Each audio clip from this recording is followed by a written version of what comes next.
The RAD podcast is intended for a mature audience. Listener discretion is advised.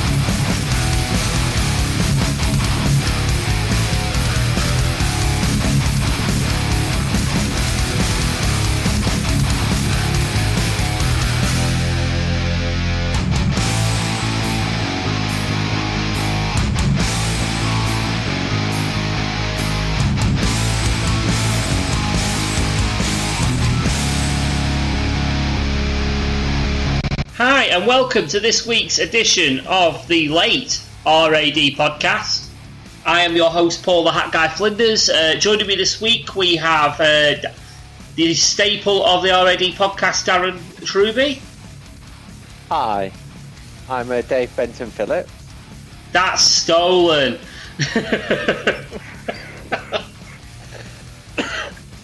He's the walking, talking Benelin advert tonight. He has a cough. Cough, earache, toothache, Face ache. dizzy ache, if that's a thing. He's just a walking, talking ache, basically. Tonight. Oh yeah. Yeah. And joining us as well again this week is the permanent temporary host, Adam Cox. I am the multiple man. That's I am the Jamie Madrox. Better known as Prim from the X-Men. You know what they say there, Paul? Imitation is a sincerest form of flattery. This is true, yes. We've had President Trump doing a world tour, and now we've got Dave Benson Phillips back. Yes. I'd love to have Dave Benson Phillips on this podcast, come on. It'd be amazing. Is he on Twitter? Let's see if I can tweet him right now. I think he actually is. If we've got any listeners, let's get a petition today. Get Dave Benson Phillips on the podcast just for the shits and giggles. Right. Just Dave Benson Phillips. It might be like Shannon Moore, like when wrestling super approached him and asked for $150. Oh god, how's your week's been anyway? Oh, 2 weeks actually. Let's have a think. What have I done? I can't even remember. Well, we've watched Royal Rumble, haven't we? We've all watched Royal Rumble. No, I haven't. You haven't watched Royal Rumble? No. Okay. I know Darren has. Did I miss anything important? Randy Orton winning. I know. That's what we all wanted. Shall we tackle that massive elephant in the room right now? Shall we just tackle and get the Royal Rumble talked about now? Because I think there's a few things we could talk about on that one for a start. I mean, I know Darren, you've watched the pay-per-view, haven't you, mate? Yes. Yeah, struggling to talk through a cough, but yes, he has. What did you think of the pay-per-view, excluding the Royal Rumble? So just imagine it was just a normal pay-per-view and it stopped when the AJ Styles John Cena match. Maybe a 9. See, I'd actually tend to agree with you there because I mean every single match was probably on point at that point, maybe with the exception of maybe the cruiser match. But it's becoming fashionable at the minute to shit on the cruiserweights, so I am not going to do that. I have just tweeted Dave Benson Phillips. Oh fuck. Wait. Oh.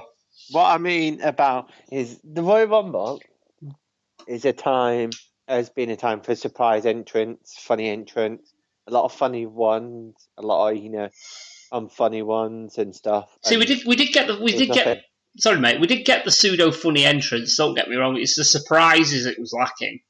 Yes.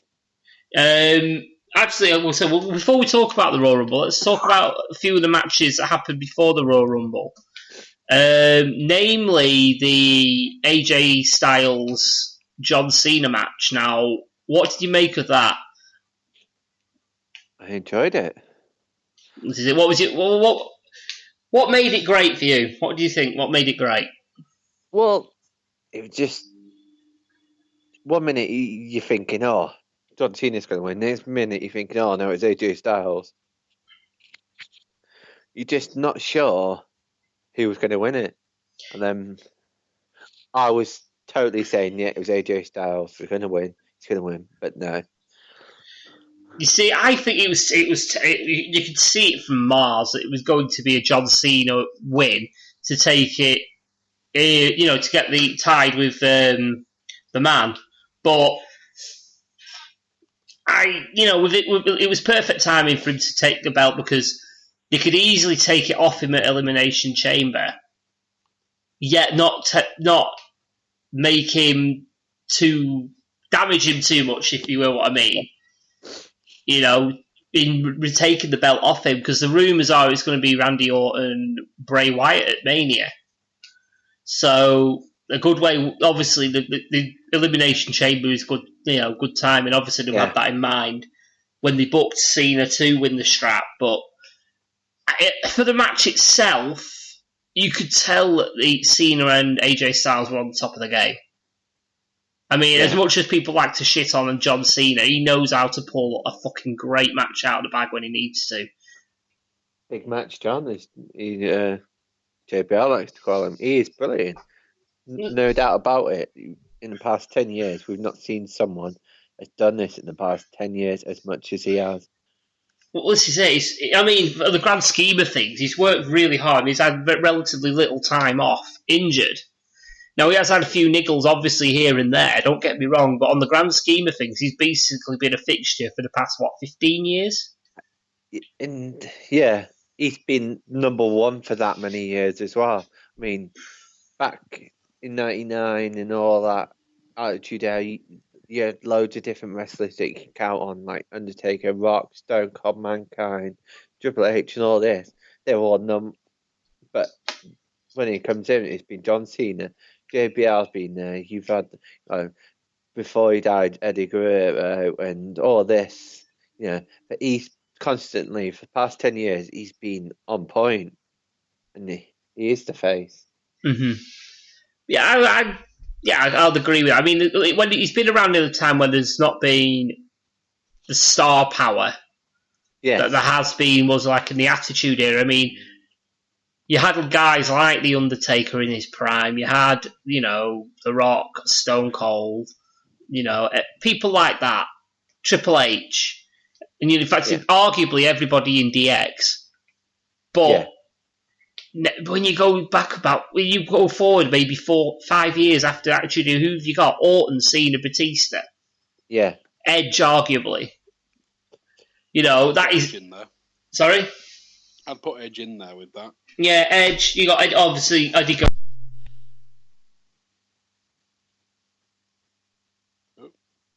Hello? Paul? I'm here. Oh, can you hear me? Yeah, you died. Yeah, I kind of unplugged my microphone. Oh. I snagged the microphone and pulled it out. Getting too excited about Edge now, weren't you? Yeah, I was like dropping my microphone. What was you thinking about the Edge Elite Raw by any chance? Oh, the live sex celebration. Oh yeah. It was back in the time when they were trying to get ratings again without actually, going past the P. Well, was it PG-13? Was it PG then? I don't think it was. Was it TV-14? No, there was still that was around the sort of the PG-ish era because it was the whole Edge was the rated R superstar, wasn't he? Yeah. So they were sort of trying to defy. They were sort of trying to make it look extra. It was something you see in a PG movie. Yeah. Actually. Yeah, it was like they were trying to get it so that was as far as they could go, and they were trying to tease it as if they were going to go full blown to get ratings. So, for me, it is what it is. It was a little bit on the cheesy, cringy sort of side. They were trying to push a boundary with it, and sort of they were on the very sort of cusp of not being PG. Yeah. It was just the way it came across and stuff. It was just sort of utter cheese. Yeah, I liken it to the Animaniacs of like they're squeezing a small, knob gag or something in there without actually, without actually being a knob gag. Yeah. Do you know what I mean? Yeah. Something like that. Going back to Cena working, being on the top of his game, that match at Royal Rumble, obviously, I think for me was match of the night, potential match of the year already. And the way that he rolled through, what impressed me was he did the AA, then rolled through and did another AA, rolled through. Yeah. So I've never seen that before. I don't know if he's done it before. I don't think he I don't think he has. It was impressive. And it also credits AJ Styles for how he works. Yeah. To be able to go with that. So, yeah, I think both guys impressed me there, and I've gone down on record of not being a very big AJ Styles fan. But I'll give him that. He was his work in WWE so far, his pardon the pun, been phenomenal. Yeah. So, I can't fault him. Other than that, what else did we have, really? I'm trying to... That's memorable. You had the Kevin Owens-Roman Reigns match. Yes. It was what it was. It wasn't amazing. It was an easy watch. It wasn't anything special, but it was easy to watch. It wasn't. This match annoyed me, and it annoyed me. Kevin Owens' run as Universal Champion has annoyed me for the past couple of since he's began. Cause It's weird, isn't it? I mean, I get what you're coming from. The way he's been booked. I mean, before he had the strap, it was indestructible. Yeah. You couldn't beat him. You couldn't keep him down. No matter what you hit on him, you couldn't keep him down. You couldn't get his shoulders down for a 3 count. As soon as he gets that strap at him, what's that fucking strap made out of? Kryptonite. Because ever since he's had that strap, you've been able to push him over with a finger poke of doom. Yeah. And don't get me wrong, I've loved this stuff with Jericho and that, but I think it's hurt him a lot more. Hurt him a lot. I don't know. As a unit, they actually are really good. If they were working as a tag team, it would be really good. The fact that the teasing they're going to split, and it's for a fact there's going to be the inevitable split, which I think is giving a bit of an excitement factor to it. Like, I can't wait for these two to actually clash and what have you. People were expecting it at WrestleMania. I think it's going to go on to SummerSlam, personally. Other than that, I'm quite enjoying it. I'm expecting the breakup of the relationship to happen maybe at Money in the Bank. I'm expecting Kevin Owens to lose the strap at Mania, maybe even before. He's facing Goldberg. Goldberg for the. I haven't seen Fastlane. So I haven't seen this week's Raw yet. So, but I know of that. Yeah, he's taking on Goldberg. Now I can expect. Do you know what? I would not be shocked if Goldberg gets a belt because apparently in his contract there is a stipulation there where he is going to get a belt of some description. It's only rumour, but apparently there is a stipulation in there where he will get a belt. So I wouldn't be shocked if he does drop it for Fastlane to go up against Lesnar for the strap at Mania, for Lesnar to win the strap, to drop it again at Extreme Rules to whoever they feel. Maybe a returning Rollins, or if God forbid Roman Reigns or someone like that. That's what I can see. And in the meantime, there's going to be seeds sown about Jericho, wanting to do Kevin Owens potentially blaming Jericho, and maybe getting a Jericho face turn. Perhaps, I don't know. They're leaning towards a sort of a break, like a friend breakup thing, if anything. Yeah. It's just one of them. I don't think if they're going for it, I don't think it's as far enough advanced now for the seeds to be sown for WrestleMania. If they think they were going to do that, they would have done it before Royal Rumble. This is why I'm thinking it's going to be happening maybe SummerSlam, and I think it's going to happen maybe at something like Money in the Bank, where one of them's going to cost the briefcase for the other. Something like that. Yeah. maybe they're up the ladder together, and maybe I don't know. Maybe Jericho knocks Kevin Owens off the ladder, punches him, throws him off, or co-breakers him off the ladder or something like that. I don't know. So we'll have to see. The match itself, like I say, wasn't too bad. The shark cage thing was a bit of a novelty. Yeah. They did it not long before though. Bloody what was it, NXT or something? Not seen much. Recently. Not seen much NXT, if I'm honest. Well, obviously, though, it makes sense if they tried it in NXT because it's somewhere to try it out without it being on the big stage, if you get what I mean. So it would make sense, that. But other than that, I'm trying to think what other matches, were memorable. I'm not saying there were any bad ones, they weren't great so that you remember them, but they weren't that bad so you remember them as well. Does that make sense? Yeah. So it was okay. Like I said, the Cruiser match probably was the worst of the bunch. But even that wasn't that bad. It was okay. I'm a fan of the gimmick what Neville's got at the minute, where he's the king of the cruiserweight sort of thing. Yeah. I quite like that little gimmick. So, but yeah, I'm enjoying that. But anyway, we'll tackle the elephant that's hanging. The thing that's hanging over this whole pay-per-view that is the Royal Rumble. Now, Adam, I'm assuming obviously you know exactly what happened. Yeah. Darren, you've obviously watched it. Darren, how did you think the Royal Rumble went itself? It's hard to say. Like I said, I liked how they set up everyone up, but there was a lot of different stories in there, the new stories that could be told. You mean you've got the rivalry potentially between Braun Strowman and Baron Corbin as an interpromotional match at Mania? I can see that happening, yeah. But I think obviously plans have changed, things like with Rollins being injured. So I don't know if Braun Strowman's been bumped around to move somewhere else. I'm not sure.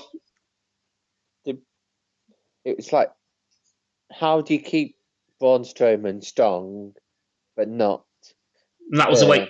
Braun kicked out. Well, Braun Strowman was booked right, I think. It took another big guy to take him out. Shame it was Baron Corbin. But, yeah, to be fair, I think he was booked kind of actually. He monstered everybody who was in the ring before he got eliminated. So I got to say that Sami Zayn was crudely eliminated from this. He should have won it. I wanted that extra joker. What people? Yeah, we had I'd say we run the Preston City Wrestling Prediction League, and we did like a Royal Rumble sweepstakes sort of thing where everyone's had a number that was randomly drawn. Darren's was number 8, which happened to be Sami Zayn. Mine was number 3. Would you like to tell everyone who my pick was, Darren? Kalisto. Yeah, I had Kalisto. I knew my pick was fucked as soon as I heard Lucha. So I knew I was done for. I was absolutely done for. So just watching that, I was sitting forward on this seat thinking, you know what, the first 2 have come out, they're decent. Maybe I'm going to get a decent guy. And I'm just sitting there before and I'm just seeing him going like 3, 2, 1. Lucha. Oh, fuck's sake. I've just slumped back in my chair for fuck's sake.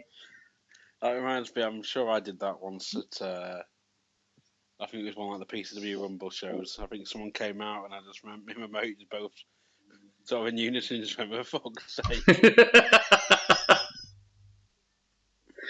Mothman probably, or something like that. It was Mothman, it may have been Jim Powers, I can't remember. Fucking hell. Oh, God almighty. What did you think of the winner, Darren? We'll just quickly glaze over this because I don't want the whole show to be taken up by the Royal Rumble.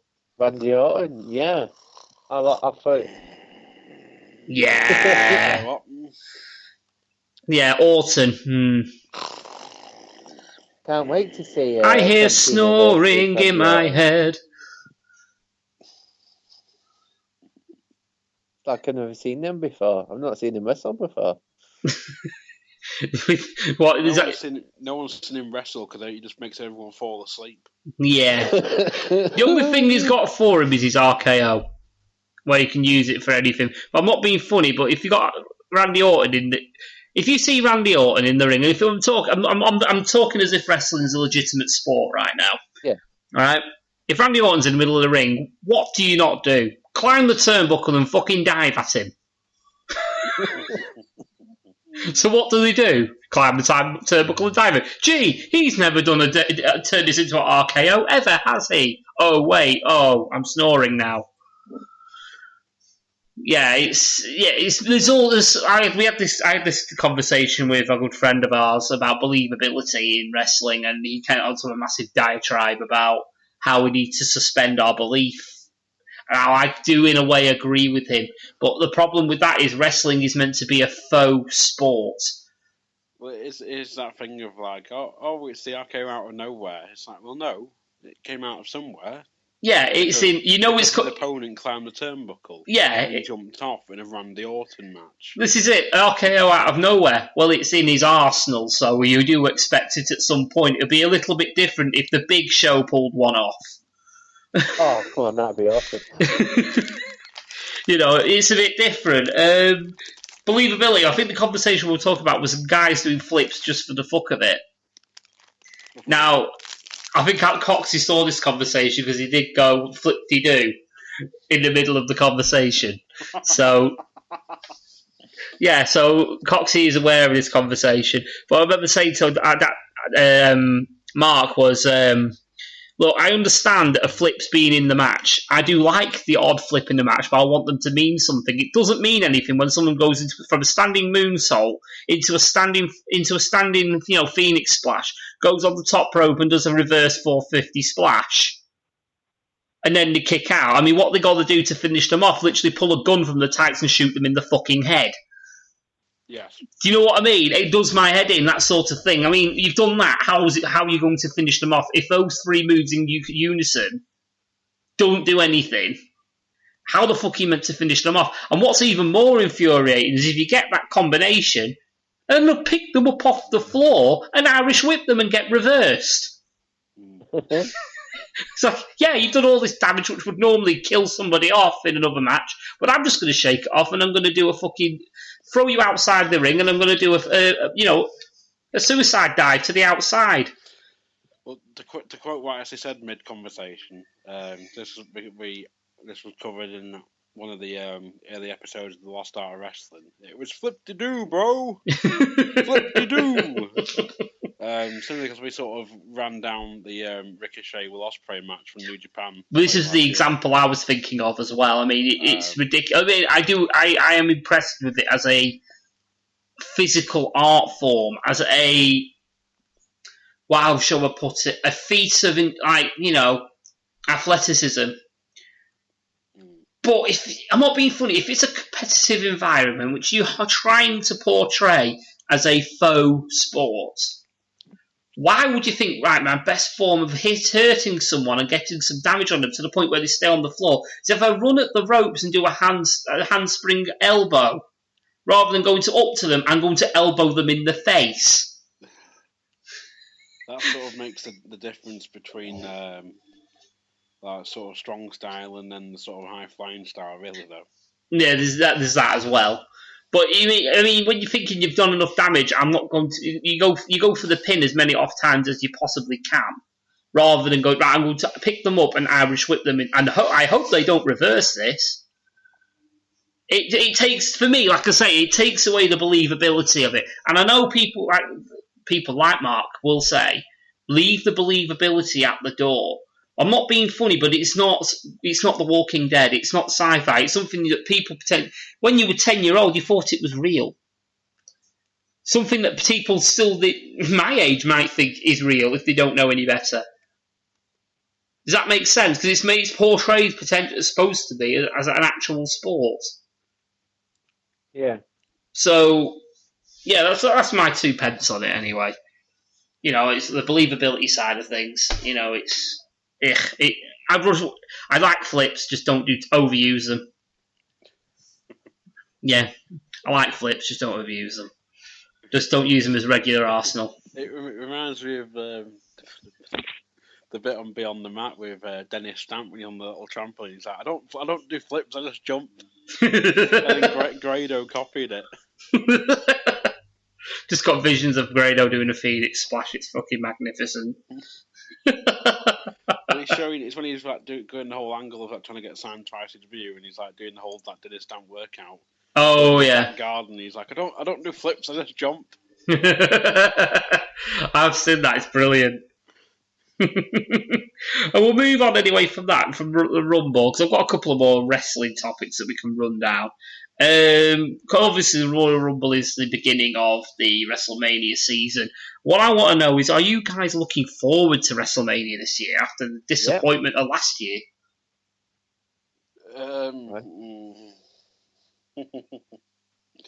I've not looked forward to WrestleMania in a long time. Well, if anything, I enjoy the sort of more the what happens during WrestleMania. Yeah. Sort of how like the build up partially, but it's sort of like, to me, it's like the Rumble. It's like, yeah, we know that, yeah, this is really random. He says with quotation fingers. It's really random that Roman Reigns came out number 30. Well, like and all the name guys came out after number 25. Yeah. It's and then but you have like the sort of the February pay-per-view, which is always sort of like that sort of middle of the road sort of shit. We need to do something between now and Mania. It's the look, get excited episode sort of thing. And then you have sort of a load of shit build up between like the Raws leading up to it. Like you'll see appearances from like R-Truth, who someone you may not have seen it for on like 6 months, turn up and get jobbed. Yeah, by Kevin Owens or something, just for no reason. Yeah, this is when Jack Swagger will get a phone call. And then shit like that. But then you'll also end up like, you have like the very last Raw and SmackDown before Mania, where not much happens other than a lot of talking and backstage promo and stuff. Massive amount of promo. And it's like, oh, we've got the Hall of Fame on the Friday now, because everyone shits on it when it's on the Saturday. So we can have an NXT takeover special the night before Mania. And then you have Mania itself, which anything like last year was nearly 5 hours. Yeah, it was painful. It was that long. Even at 3:45, I was looking at my phone going, this is nowhere near finished yet. And it's like, they've got 15 minutes left.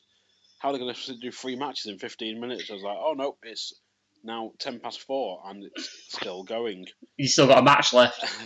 Yeah, there's still like a match or two left. I was like, when is this going to finish? But this is the thing now, because they've got the network, they don't have to rush time-wise. They haven't got a specific time slot. They're in control of their own time slot. They are, but it's at the same time they're airing it on Sky's box office. It's on box office and that, and so surely they'll have to have like sort of pre-cleared it with box office first of all. So but the thing is, the thing is with box office though, is they'll have a whole channel dedicated for a whole week just for that WrestleMania, so it won't matter if they run over. They'll just play it anyway. Yeah, but it'll be that sort of thing on like their scale. Like they must have said to them, like either it's due to finish around 4 o'clock or it's going to finish around 5 o'clock. Yeah, true. When it originally airs, sort of thing, so then they know what time to cut the feed off. Yeah, that's true. But it's like last year I watched it by myself at home. I just had a few beers, a few spirits, a few cups of tea, and some chips and dip. And fair enough. I'll probably do the same this year because I was meant to record it with James, but we're going to do like a live post reaction, probably at 5 a.m. before I walk over to Mackey's and get breakfast. But he told me today that he's not allowed any time off for April. Oof. So I've got to try and get the Monday off if I can to watch it and recover. And you have to do a solo. Yeah. Well, you should always come with us, mate. You should always come with us. It's my birthday. I could and I might. I'll see if I can book the Monday off first of all. Yeah, if you get it off, you can come with us. It'll be mental. We'll watch it at the screening. I've actually got the day off, so hopefully we'll record something. Maybe not on the night because we're going to be too tired and probably too drunk. Very drunk. Last year, I can't remember watching most of the matches. At 2 matches, I was literally like, "Did I watch this?" Too busy talking to the start. I've been to a few like the few of the live ones. Like I went to the very first one PCW did, which was at the it was called the Assembly, and it was now I think it's now the Corn Exchange, whatever it's called. Yeah, we went to that one as well. And we did Mania there. Then we did SummerSlam there, the same year, and I think we went to Mania. Got Mania there following year, possibly. Mania the year before that was last year. That was at Fisher's. No, we didn't go last year because I stayed at home. Mm. We went to the one the year after. We didn't. Then we had a couple. Did a few like around my house, and then they announced they're doing another showing at the Corn Exchange. So we went there, but it wasn't as good. It was the year they had the Hooligans there and Ken Anderson. That's it. That's the one we went to. Yeah, and I wasn't. I think it was the first one we went to. It was like May 26 or something. Mm. They had there, but. Like considering it wasn't as fun that the last time because it was sort of like I was messaging people saying what time does the place open? It opens when PCW finishes. What time's that? Well, whenever it finishes. Right, but what time does it finish? Well, it finishes when we get to the venue. It's like, right, you're not helping here, mate. This is it. And then you had sort of that thing of like, oh. We can, if you buy Kennedy a shot, he'll chop you. It's like no thanks. If he buys me a shot, I'll let him chop me. That was actually funny. Yeah, we saw someone. We actually saw someone faint. So, not only that, but it's like the fact that some random guy approached me who looked like a bit of a cunt and asked me if I was dirty. Sorry about that. Maybe being a bit drunk. He looked like a full-on bellend, essentially walking over to me, asking if I had drugs on me. Was it a certain aerodynamically shaped face person? Was it? No. Well, fair enough then. It was some proper up himself, loves himself, arsehole bellend person thing. Oh, right. Who? Not Britt Reschol, was it?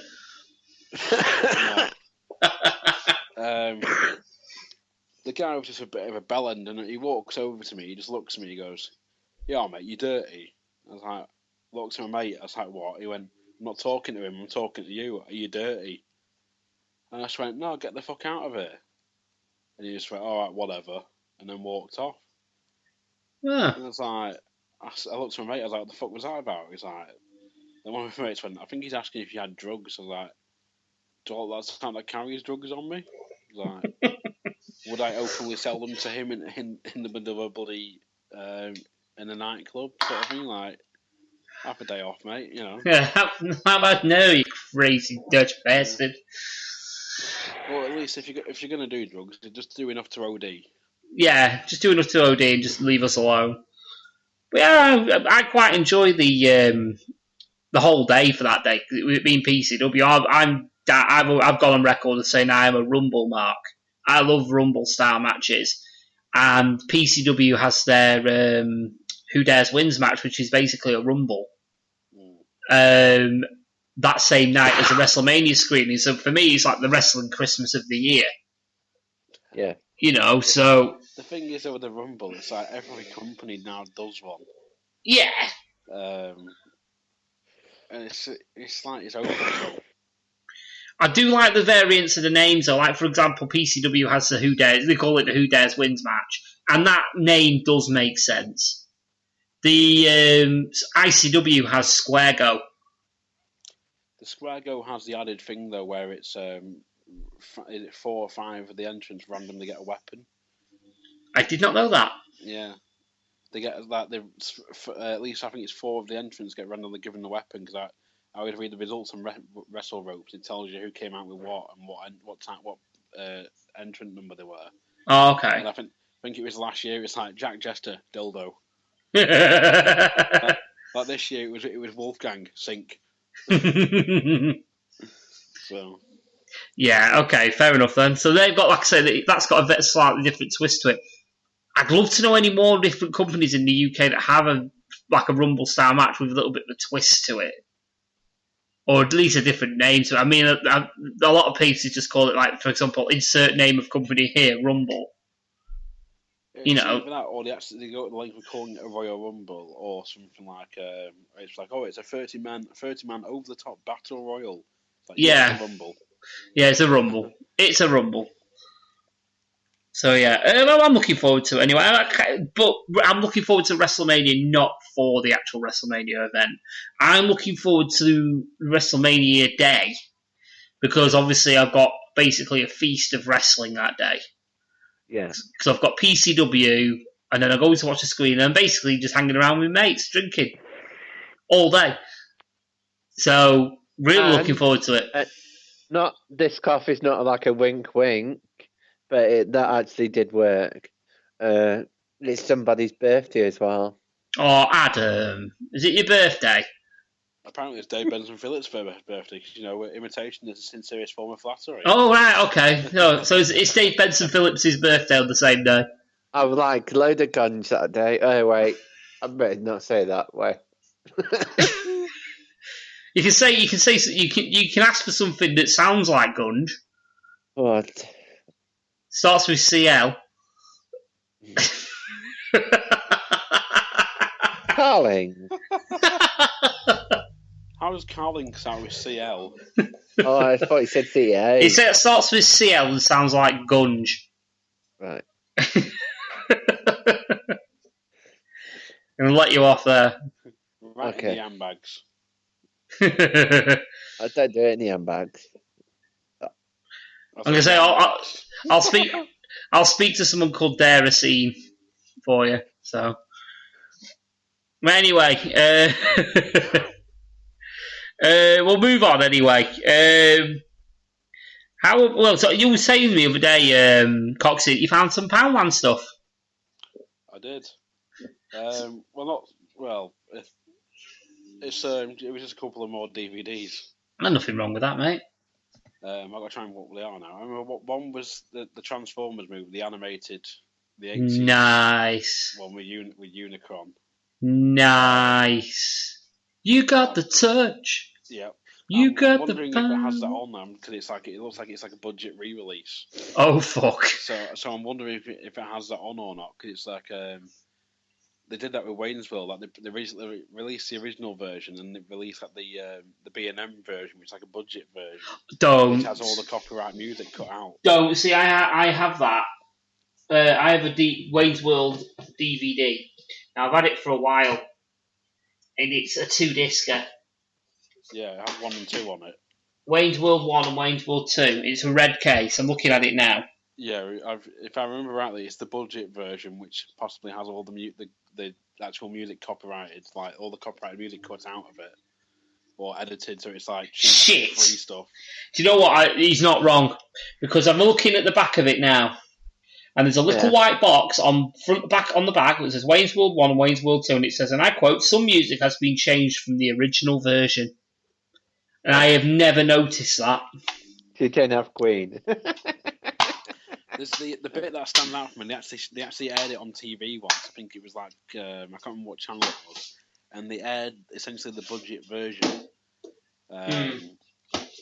because it had there was a bit with Garth doing Foxy Lady. Oh yeah, and it was like some sort of generic budget shite. Oh. Not good. I'll have to look it up. I'll have to put it on and compare it to the original. And I'll talk about it when I have done. But yeah, that's upset me, that. Thanks, Coxie. You're welcome, mate. So yeah, I picked up that. What else did I pick up? Just one moment. I've got to look now, because I can't remember. Who's looking? He's looking for his DVDs, filling up that space. I'm just looking at what other DVDs I've got. I'm sat next to my DVD case, and I'm looking at DVDs that I've got that I've not actually watched. I've got loads of them. Yeah, I've bought a few. There's Road to Petition there that I've had for about 6 or 7 years. Never watched it. What? Road to Perdition.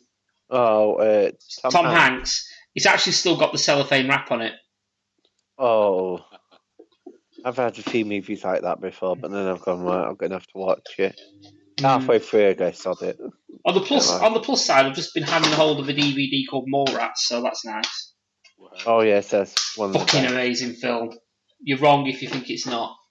One of the best films of all time. Mallrats is amazing. I think I've got all them. That's sort of the Jay and Silent Bob movies. Yeah, I think I have them. 5 or 6. Fly. Yeah, I think I do have them all. I'm just looking at other ones that you potentially could find. Oh, tell you what, I have got. It's like the 80s sci-fi sort of cream dream. A double feature of Short Circuit and Flight of the Navigator. Nice. Yeah, that is nice. Oh, that was the other one I got picked up. Super Troopers. Oh, hello. That sounds like a copy of Starship Troopers. It's about like a group of state troopers. Oh God. It's actually I found it really funny because the bit where sort of like a spoiler alert, they sort of get sacked or something. Oh yeah. They're trying to get back in. It's a bit like Revenge of the Nerds, I think it was, or Porky's, one of the two. Mm. And one of them stood there in like a groin cup. One of the others is shooting at him. He fires right at him. The guy goes down. He's like, "How you feeling?" He's like, "Good enough to fuck your mother." It's I watched it on Netflix. I'm absolutely wetting myself laughing. So it's like that, I'm based on that bit alone. It's worth the quid to buy it. Yeah, it's worth it. Just while we're on the. Is there anything else from Poundland that you spotted? That was it this week. Oh, see, I've not been for a while. I need to go and have a look. Payday Thursday, so possibly we'll have a look. See. Speaking of that, is there any films that you have not seen that people would think is absolutely criminal that you haven't? See, I got this a lot when I worked at the Odeon. And I remember one of the first films that I mentioned they talked about one time was Scarface. Never and seen they talked it. about it, and I was like, I've never seen it. No, you've never seen Scarface? It's one of my favourite films, Scarface. Godfather. Sort of like, You fucking cockroach. I was sort of like lost it. I was like, no. And they're like, well, you need to watch it now. And I found it on like Play at the time for like $2.99, so I bought like the 2-disc version. Watched it. I was like, okay, I've watched it now. Didn't make much of it. No. I loved it. I absolutely loved it. I never saw the appeal. We just, Adam, you got to remember, don't fuck me, Adam. Don't you ever fuck me. Yeah, I love that film. Any others? I've never seen Godfather. I've seen bits and bobs, so I can get away with it in a way, but I haven't actually seen it from back to back. Essentially, anything off the IMDb top 250, more than likely it's on the top 20, 30, 40. I'm just trying to find the list now. Yeah, do that, because I want to rattle them off and see if I've actually watched them or not. Ones that I haven't watched that people think is possibly criminal is I haven't seen Trainspotting. I haven't either. I only watched that recently. And it wasn't. I understand why people thought it was good at the time, but it's not one for me that I'll ever probably watch again. It's probably not aimed at our sort of kind of people, is it? Well, it was sort of aimed around that sort of time in the 90s. Like, it was the way it was filmed and stuff. Like, it was very Britpop. It was Britpop when it was there, like, sort of for that generation.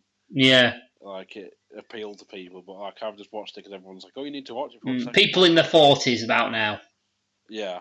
Yeah, I'd say so. Another one. Do you know what? I'm actively seeking this out. Is the Rocky Horror Picture Show. I have never seen it. I watched it only last year, I believe it was. Only last year? What did you make of it? Again, it was alright. It was like, I see why it sort of got the the cult following it does, but it's not. It didn't. It didn't resonate with you. No. Oh, fair I've enough. not Then. I've not seen it, but I've seen the songs. I know of it. Oh, of Rocky Horror. Yeah. See, I have as well. That's why I have. I've never actually seen the actual movie. Neither of. I'm looking at them now. My partner's got the box sets from. Not seen any of the Hangover movies. Oh, I've seen them all. Yeah. I When went and saw the third one twice. take it that it was good then. No, it was shit. It just I was on a date Oh, and she wanted to see it. fair enough. Have you seen the Hangover movies, Coxie? Yeah, I've seen all three. Any good? I liked the first one, and then sort of the second one, it sort of it was all right. The third one, it was like didn't need to be done. I don't think I need to watch it again really to thingy it. See, I've got The- I've got this box set here with all three, and I've never seen them. I've got. I'm trying to look at what's on my bookcase now. I've got an awesome copy of Akira, in like a box set. The anime, Yeah. and it's two different dubs. One's been remastered and one hasn't. I've got the digitally remastered version and the original feature. Now, one of them's got the there's different dubs. One of them's got the Pioneer dubbing on it. One of them hasn't. Can't remember which one it is, but I stand by the original being better. But that's the way I am though with anime when it comes to things. Just leave it the fuck alone. Just leave it. Just put subtitles on it, and I'm happy. Yeah. That's what I'm like. I don't like people putting English voices into Japanese characters. It just doesn't fit. So I've got the IMDb top 250 up here. Yeah. So we'll start off with the very highest titles. So there's like Shawshank Redemption, Seen it. Godfather, Bits of. Godfather 2. What's that got? No, I haven't seen Godfather 2. Dark Knight. Yeah, I've got that. Yes. Pulp Fiction. One of my favourite film of all time. Never Lord seen of the it. Rings, Return of the King. Yeah, I've got the extended one. Fight Club. Yeah, who hasn't seen that? Come on. Forrest Gump. Yeah. Yeah. Inception. No. Yeah, I've seen that. It's one I want to see. It's crazy good though. I haven't seen it. Not seen it. And you have so Star Wars Empire Strikes Back. Have, but not a fan. Yeah. 7. I'm just picking random titles here, by the way. Seven's great, by the way. You've seen it, Coxie? I have. I've got it on DVD somewhere as well. Which one's 7? Is that the one where you go back in time? No, it's Morgan Freeman and Brad Pitt. Is that the one with the 12 monkeys? No, that's Bruce Willis with that's the disease sort of thing. No, 7's like two detectives trying to solve a bunch of murders, isn't it? No. Yeah, but it's proper sick and fucked up. Yeah, it's really good. It's got Morgan Freeman and Brad Pitt. It's really good. Really, really good. What else we got? So we got Silence of the Lambs. Yeah. Leon. That's the French film, isn't it? It's with Jean Rene. Oh, trying to get his name up now. It's got one of the longest car chases in it on film. Jean Reno, Gary That's Oldman, it. Natalie Portman. Yes, yeah, I've seen that. It's good. Really good. What else we got? Saving Private Ryan. Yeah. Spirited Away. Yeah. Got that on DVD somewhere. Cracking film. I love that film. Alan Hitchcock. No. What's it called? Alfred Hitchcock. No. Green Mile. Yeah. 2 copies of that for some reason. Sorry, 3 copies of that.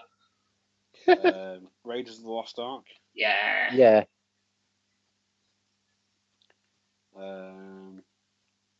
Departed. Yeah, great film. Martin Got Scorsese. it on DVD, never watched it. Got it, never watched it. Terminator 2, Judgment Day. Yeah. One of the greatest films of all time.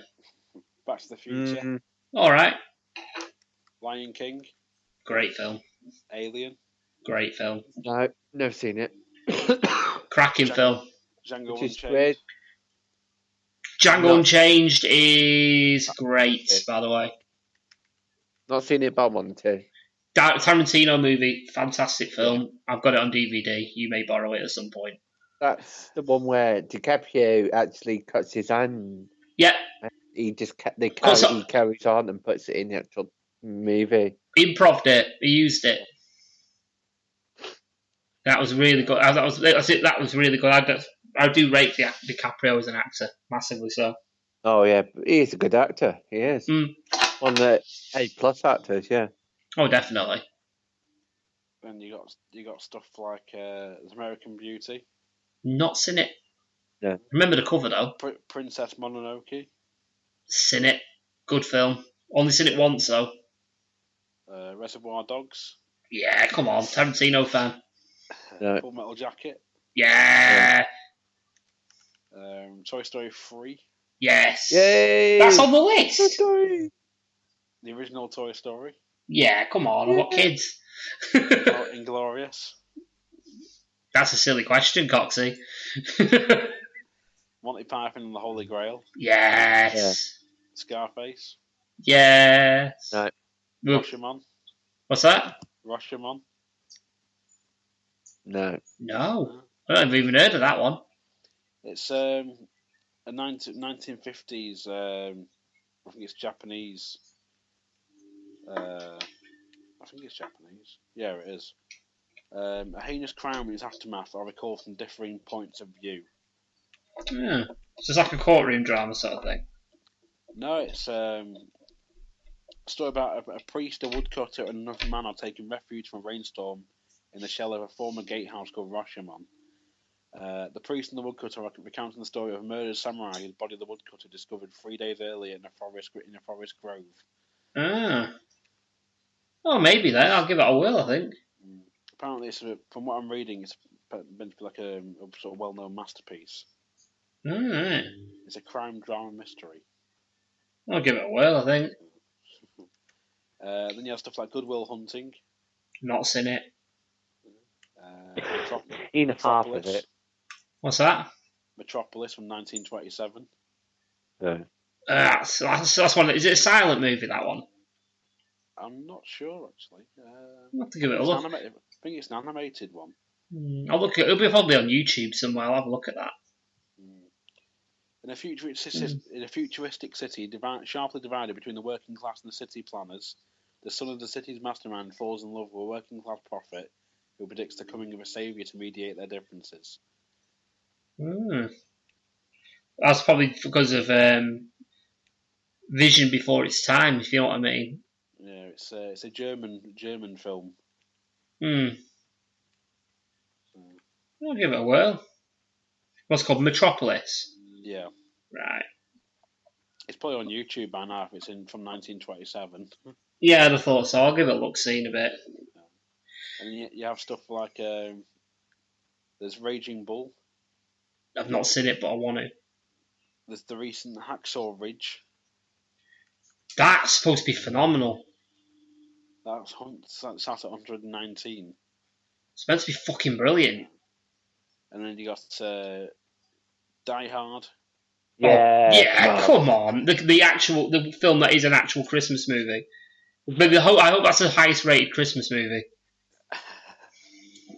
You got That'd be a Miracle on 34th Street or 30, whatever it is. Fuck off. I need machine guns in my movies.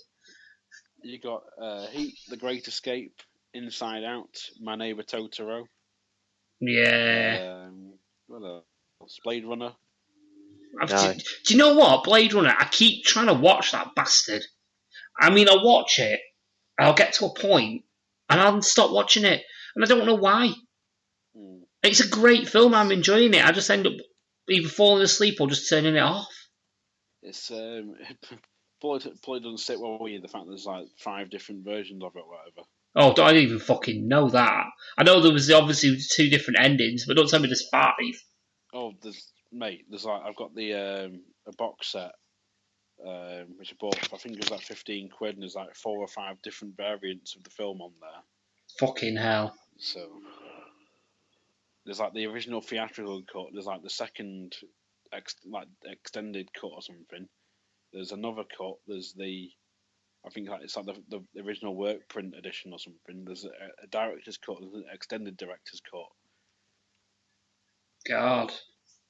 So I'll have to have a look, see then. And you got Howl's Moving Castle. Great film. Lock, Stock and Two Smoking Barrels. Come on. Yeah. Casino. Great film. V for Vendetta. Yeah. Yeah. Warrior. No. The Warrior. No, Warrior. The Tom Hardy film where he's a mixed martial artist. No. Oh, that's a good film. Give it a whirl. Wolf of Wall Street. Not seen it, need to. Yeah, I've seen it. It's a long film though. Long. It's like 3 hours. I don't mind long films. Actually, I love long films because it gives you the. It's not one of them. If it's a long film, it's like the director's not going right. We're not going to insult our audience. We're going to actually flesh out the characters and make it, give you the time to invest. Shitloads of drugs and alcohol and sex goes on. What's that, mate? Warrior's 2 hours and 20 minutes.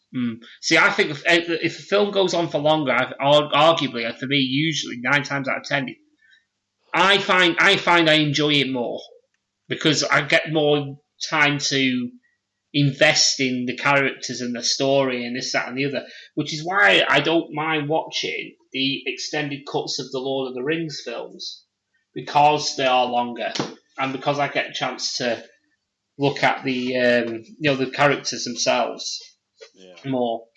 Now I'm just getting it out now to give you the running time of the Return of the King because that was the longest one. The run time is 240 minutes, which is 4 hours. So I enjoyed it. 48 minutes of extra footage, so it was already originally over 3. So, yeah, I enjoy it. I tend to find if the film's quite long, at least if it's good enough to hold me for that amount of time, I enjoy it a lot more for that reason. For that reason alone. And on that, I think I'm going to go for a break because I need to get a drink.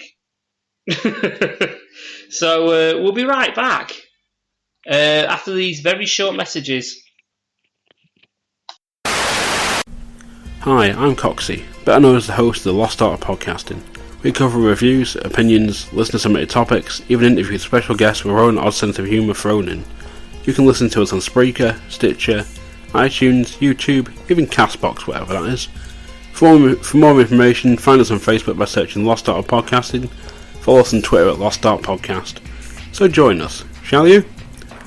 And now it's back to Paul and the guys for some random ass discussion.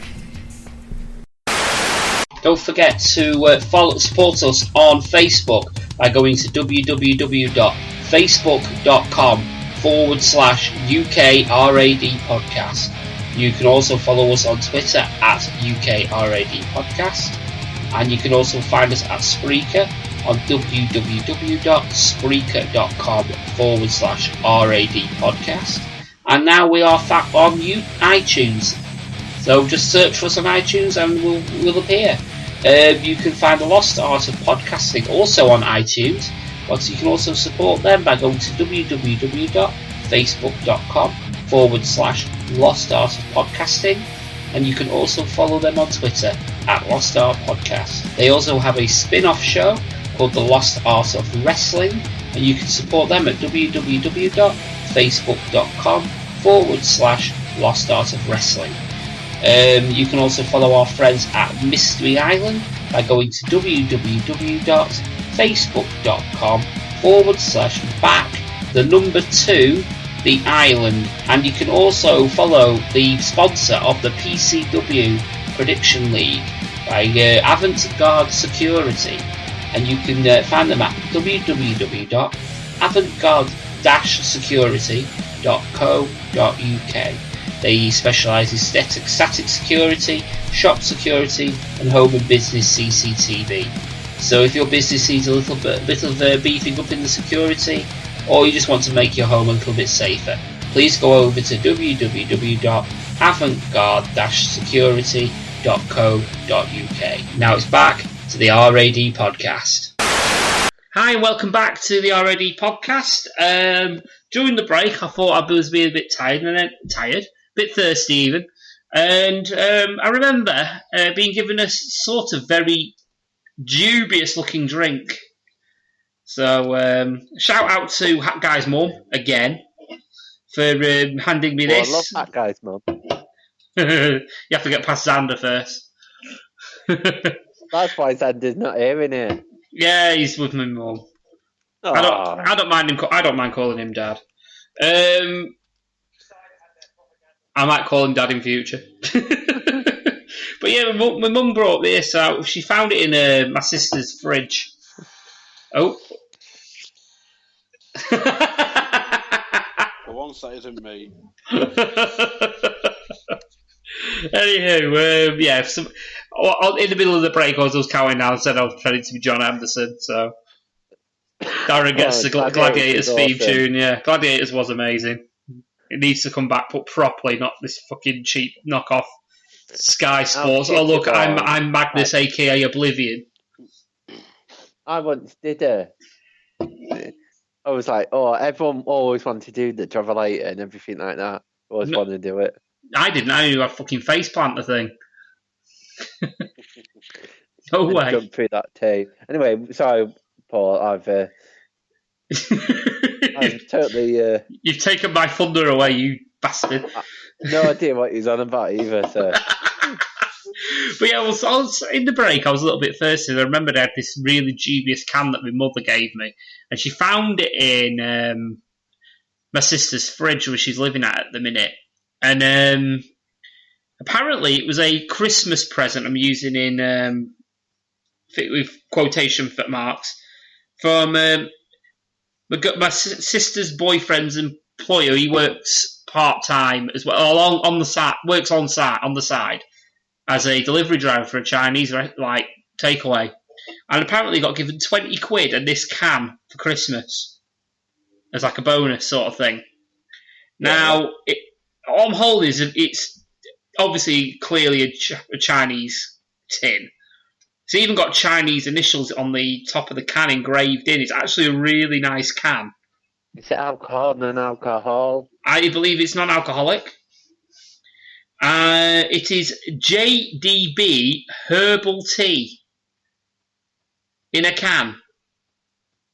Now, I was reading the ingredients in, and this could go either way, because when it comes to aloe vera is a type of plant, and it shouldn't be drank. Let's just put it that way. I've had bad experiences with aloe vera. So I'm just looking through the ingredients, and I possibly might be legitimately shitting myself later. So was that why we had that break then? Because you was still on the toilet from the aloe vera drink. Yeah, I'm still suffering from it. Right. Okay.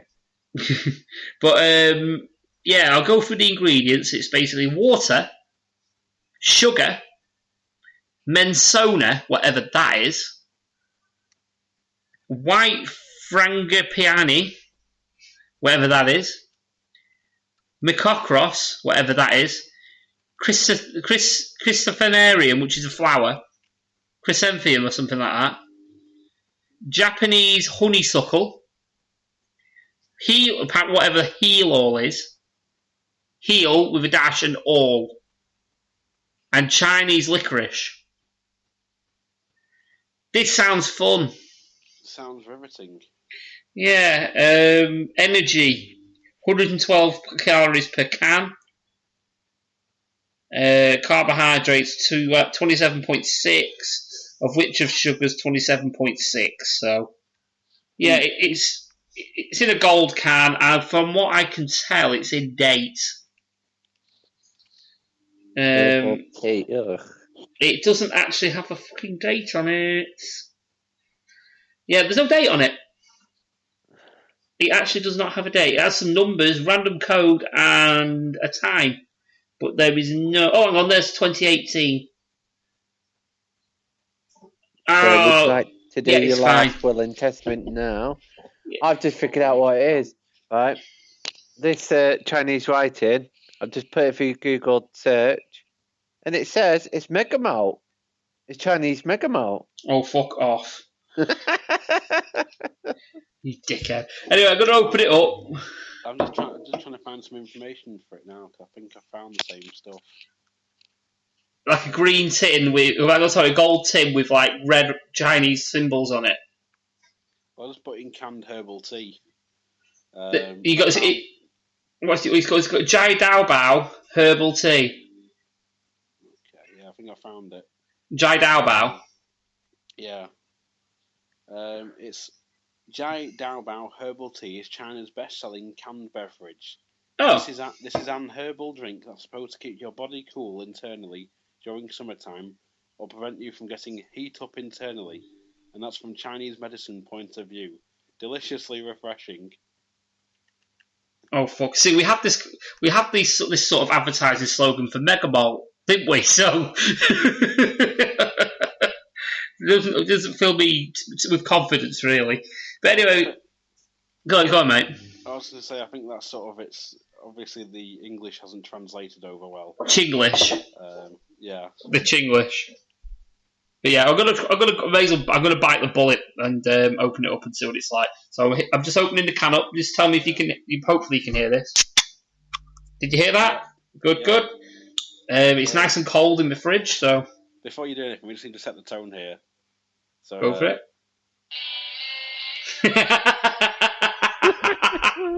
Here we go. Feels like it's the fucking eggnog challenge. Oh, it just smells like tea. Literally smells like black tea. With a hint of... Oh god, I can't remember what it's fucking called. It's black tea with a hint of Sephora. Oh, lovely. Yeah. The thing is, though, if it says it has like honey in it and it has like licorice, it'll probably be like you'll get like a sort of the sweet taste honey, then you have like a licorice aftertaste or something. Possibly. Yeah, I don't like licorice, so this is going to be fun. Well, I do, but oof. Right, I'm pouring it in a glass, see what colour it comes out as. It's completely flat. And it's... Do you know if you go to the toilet at the end of the day and you've not had anything to drink? Mm-hmm. That's the colour we're going for. Oh, lovely. The smells are different in the glass. It's... We'll give it a whirl, let's see. I'm just shaking it up to see if there's actually any life in it, and there isn't. It just looks like really flat lager. It actually does look real, like, you know, if you have a pint of lager and you leave it to sit on the table for 3 hours. Yeah. That's what it looks like. So I'm gonna have a sip of it and let's see what it tastes like. Here we go, bottoms up. Oh shit. Oh. Oh. Oh no. Oh no. Oh, I've got like a tea. Oh, I've got like a tea aftertaste. Oh, but it's cold. You know drinking cold tea is bad for you. Why do you even think this was a good fucking idea? Cold tea. Oh, fucking hell. Oh. I'm going for another sip. Oh. You see, it's not too bad, the initial hit, and then all of a sudden it just turns... Oh. What the... Oh, man. No, not having no more. The aftertaste hits you like a fucking sledgehammer. Oh, no. Oh, that's not good. There's no licorice taste in that, mate. There is none. It's probably mixed in, so you can't taste it. Yeah, it's... Oh. I can't imagine this is what it tastes like to chew on flowers either. Oh, fuck me. It tastes like really cold tea with about 6 sugars in it. And then there's like a fucking horrible aftertaste What to it. iced tea and stuff tastes like? Oh, but iced tea I've had, and I like iced tea. I don't mind that at all. The Lipton's one I've had, that's nice. That on the other fucking hand. I drink Lipton's quite often. Yeah, Lipton's is nice. Especially with lemon in it. That, peach. I've not tried the peach one, but I imagine it is quite nice. But that's just fucking wrong. That's disgusting. That's the best-selling soft drink in China. Probably so. Get some fucking Coca-Cola in your systems, you thick fuckers. Oh my god. Even Panda Pop. Get some fucking Panda Pops. Oh man. Yeah, that's not getting drank. Jesus Christ. Thanks, Mother. That's really, yeah. I'm sure she's trying to fucking kill me off. First at a fucking all-day breakfast, and now they are. Oh. You had an all-day breakfast drink? You fucking idiot. That thing I did. Oh no, it wasn't all-day breakfast, was it? It was meatballs and pasta. Meatballs and pasta, yeah. Oh. Yeah, that's thinking. Do you know that's up there with Mega Malt, that? Better than Mega Malt, worse than Mega Malt. Oh, I could stomach Mega Malt. I could actually go to... You know what? Mega Malt's probably the third one worst I've had in this. That's the second worst. The worst I've had is that Big Bear. The Big Bear malt drink was the worst one I had. That's a very close second that I've just had. And then obviously that Mega Malt was not nice, but I'm willing to. Cox has had the Mega Malt. He knows how bad that is, and that's my third worst tasting. So that shows you how bad that is. The problem now is everywhere I go, I'm going to be looking for like shit drinks and stuff just to get. Do you know what? Buy for you. I do it all the time. I look for random shite that I can try. Looks absolutely fucking disgusting. And hopefully be surprised. Doing that as well. I was in bargains the other day, looking at a Big Bear, and I was like, "Should I buy some? Should I buy some for Paul?" Oh no. You're right. Because I probably would have bounced them off your fucking head. And then I saw the iced tea, and I thought, "Oh, wonder if he's tried iced tea before." I have now. And the aloe vera was there. I have now. Yeah, I won't try it again. Oh, I'm debating whether that's even put me off Lipton's. I hope not. Oh God. No more. That's it. Time out. And on that note, we'll move on to your topics, guys. If you want, who wants to go first while I recover? I'll let Darren go first. Go on, Darren. Oh. Well, this one is a funny one and true. Don't know if you've seen the picture that's been going around Facebook, social media for the past week. Is a picture of a guy at Asda buying loads of potato wedges, and he's dressed in a Domino's uniform. And people are kicking off about saying, well, these wedges only cost £1, but it costs $3.99 for 10, sometimes less wedges. And people are kicking off about it. I'm just wondering. I just find it so funny that people are kicking off about it, because working in a bar, shops, anything like that, they're thinking, where do you think they come from? Well, the way I see it is the wedges that they get at Pizza Hut or whatever the fuck it is, Domino's, they probably get them in cheaper than they do buy them in Asda. Yeah. So it's fucking stupid. And for all I was about to say, for all you know, he could just be buying them to take home at at the end of the day of his work. Yeah. But there's bags and bags and bags and bags and bags of them on the belt, so it's clearly not the case. But they're buying them in bulk off like a company like whatever that delivery company called. It's like got 4 numbers in it. I can't remember what the fuck it's called. But 3663. that's the one, 3663. Something like that. Or they've got their own supply, which they build dirt cheap, but are getting dirt cheap. And it probably costing them, for the same as what they get in a bag at Asda, probably costing them half that. Someone said they cost at least 20p when they work it out. That's how much they cost them. At least 20p. Well, yeah, but it's just price marking up, isn't it? At the end of the day, Yeah. It's like, does a pizza really cost 15 quid to put together? Does really it, doubt fuck? it. Does No. it, fuck? I mean, for example, it's all about demand and supply. If, say, for example, I can make a coffee, and it only costs me 5p to make said coffee, am I going to charge 5p for the said coffee? Or am I No. going to make a markup on that and sell it for, I don't know, what Starbucks do, for fuck's sake, and sell them for, for 2 quid? Do you really think it costs them 2 quid to boil some water and put some coffee beans in it? Do you know what I mean? It's stupid. I'm not being funny. Domino's could turn round there and said, "Oh, we've got no wedges. You'll have to have fucking something else." Instead, they've tried to use the brain and go work a solution, and people are slagging them off for it. And if anything, they're out of pocket for it anyway.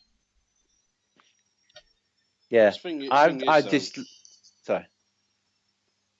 Go on, Coxie. Oh, cheers. I was going to say that thing is though. For me, it's like if I'm going to buy a pizza, it's extremely rare that I actually order a pizza from somewhere like Domino's or Papa John's or something. And Yeah, because you need a fucking mortgage. Oh yeah, if I'm gonna get a side, I'm not gonna get bloody wedges because I normally have wedges in the freezer I can get out myself and Yeah, in the oven. You're just making me sad. Yeah, I can make an entire pack that I may have paid £1 for. It's like I might order myself some chicken wings or something. Yeah, But yeah. in terms of side, I wouldn't buy bloody wedges. It's like I read the article and it said something like they were overwhelmed with demand due to the World Cup and Wimbledon. But then sort of that should be on the manager to sort of plan ahead and go, well, okay, it's a busy period coming up. We might need to plan ahead and order more stock in. Yeah, it's just poor organisational skills. But at the same time, they've also tried to drag themselves out of a hole as well. I mean, you're not just going to turn around and go, "Oh, sorry, we've got no wedges," because they potentially could go somewhere fucking else. It's true. But then, like, if I worked at Domino's they said to me, right, here's 20 quid, go to Asda and buy a load of as many wedges as you can for as cheap as you can. I'd probably think to say, I'll take my cap off and cover my uniform. Yeah. You know. That's what, for me, this marks as publicity stunt. But it's bad. But the thing is, though, it's potentially bad publicity stunt, isn't it? Unless it's someone that actually has done that for a laugh. Because there's always that as well. Someone could have done that as a stunt. Maybe someone's leaving Domino's, and they've done it as a stunt to get them some bad press. It is possible, because you don't see the guy's face. No. So it is possible. Well, I think, though, that I'd just put people off Domino's. Yeah. At the end of the day, because they'll know that Domino's being looking into it and investigating, going, right, which store was this? And if it does happen again, then just tell people we haven't got the wedges on order. But again, it's if you're sort of ordering through the website, I suppose you can't just sort of turn up and go, like a bit like Asda Home Delivery and go, oh well, sorry, we couldn't do your wedges, so we bought you this instead. Yeah, we subbed it for a bottle of Pepsi. Yeah. Here's some complimentary beans. Yeah. But we're still charging the £3.50 whatever it is, but here's a thing of beans instead. An extra sachet wipes. But it's going to lead to that thing as well. Like you're going to have people writing, like doing their online orders, and they'll be like requests, and there'll be people putting down like, "Please no wedges from Asda." Or Yeah. there'll be people ringing up going, "Where you get your wedges from?" And they're like, "Are they from Asda?"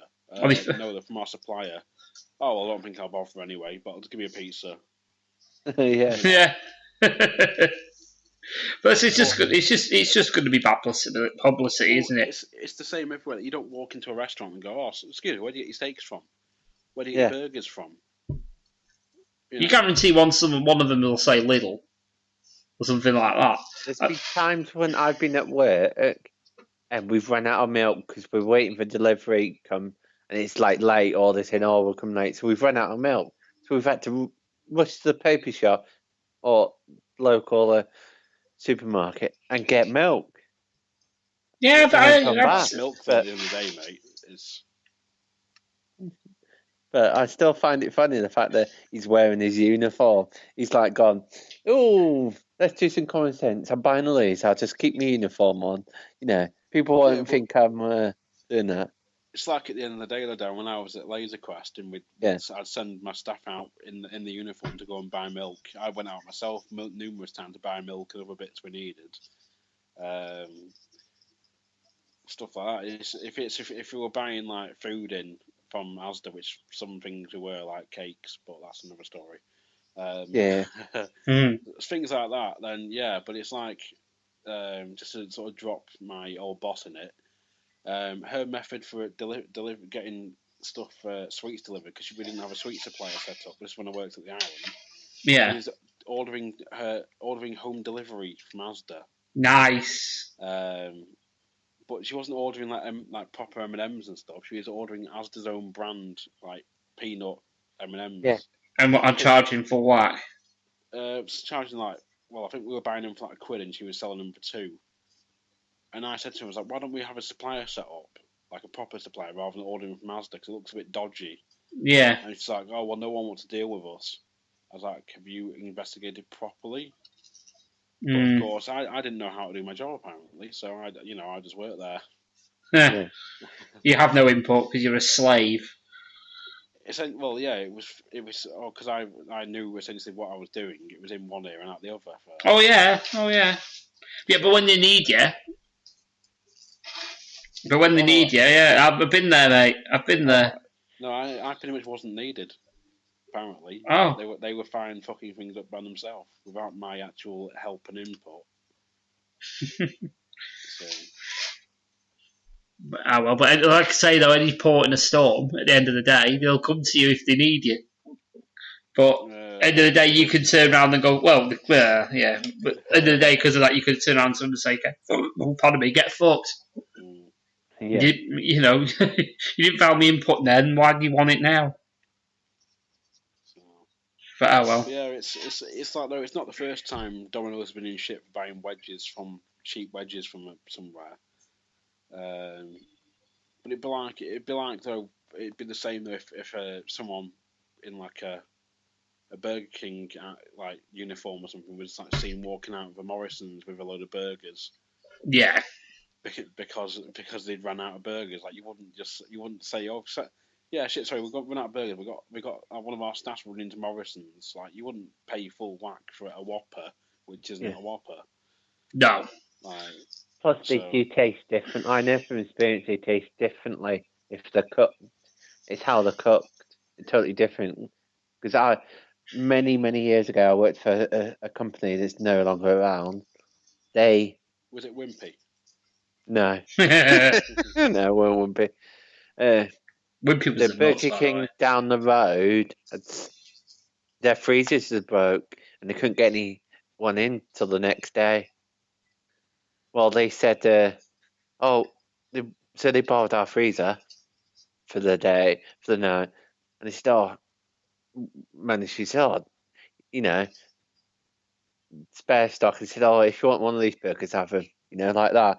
Like to say, cooked them on the griddle, add them, then taste no different to what we had. It's how they cook them, how they make them.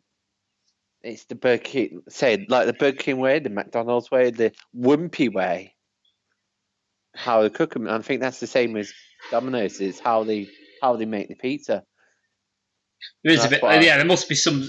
I mean, a pizza's a pizza, isn't it? Yeah, at the end of the day, it all depends on how it's cooked, what it's cooked in. Yeah, I imagine that. I can believe that. I can believe that. I just think it's asinine. It's a tatty at the end of the day. Yeah. It's a tatty. It's, regardless where it comes from. Domino's are probably, like I say, out of pocket from it. So, if anything, they should be crediting them to trying to find a solution for a problem they put themselves in. So yeah, that's my opinion on it. The thing is that people say, "Oh, I'm boycotting," just like, "Oh, I'm boycotting thingy or whatever." Domino's. Yeah. All they'll say is either I'm going to Pizza Hut or I'm going to Papa John's, but they'll still be the die-hard Domino's fans who need their hangover Domino's on a Sunday when they've been out on the piss all Saturday night. Yeah. Who they'll still support Domino's, and it's like again like Domino's, they're going to do well through World Cups and Euro Cups, Olympics, Wimbledon, whatever. So it's not going to affect them really. Not in the long run, no. So. You might get some arseholes that think, "Oh, I'm not going to buy." You know what? I buy pizzas, not fucking wedges, but I'm going to boycott them anyway. Yeah. I'd understand if they were buying fucking Chicago Town pizzas and putting them in there and flogging them, but it's a fucking wedge. At the end of the day, it's a bit of potato with a bit of skin on the outside. You stick them in the oven. What's the difference? Just one comes from Asda and one comes from your supplier. Exactly. It's no different whatsoever. That's my opinion on it, anyway. But it'd be like the same thing though if they ran out of Ben and Jerry's, because when you get tubs of Ben and Jerry's with it, you spend over a certain amount or whatever. Yeah. It'd be like, "Oh shit, we run out of Ben and Jerry's. We'll send a staff member to Asda to go and buy some Ben and Jerry's." I was going to say they didn't go Poundland, did they? That'd be smart. That'd be smart. I wouldn't be slagging them for that. I'd be praising them for that. But again, it's just sort of supply and demand. It's like they could say, "Oh shit, we don't have any in," or they could say, "Yeah, we'll go out and get some, so we can still sell it." Whether if they can get them cheaper for like £2.50 when they're on offer or whatever at times, then by all means. If anything, like I said, when you were talking about Domino's possibly a disciplinary action sort of thing, it won't be the fact that they ran out of wedges that were the reason why they actually get the disciplinary. It'll be because they actually spent more money than they would have done from the supplier. That'll be the reason why they get the disciplinary. It won't be the fact of where they got them from. Yeah. So that's my opinion on it that way. So why does it matter? Why does it matter where they come from? The potato, and that's the end of the day. That's all there is to it. I think that pretty much sums it up. I think. Yeah. Well, you got anything else, Darren? Well, I have, yes. We all know what day's coming up soon, especially for you, Paul. This is your warning. I know about it. I know about it. You need to get in there now because you don't want to be in the doghouse for the next year and a half. I already am, mate. I already am. Year, even more than you are. February the 14th, Valentine's Day. Yes. Well, I've looking up about Valentine's Day and why it started and why we celebrate it and all that, and it's quite gruesome. Go on then. Well, if I'm to believe rightly, it's something to do with ancient Roman was responsible. Empress Claudius II executed two men, both named Valentines, on February 14th, different years, and their martyrdom was honoured by the Catholic Church with celebration of St. Valentine's Day. Whether that's true or not, I don't know. No, it does ring a bell. But I don't know where you get from killing somebody to celebrating two people who are together.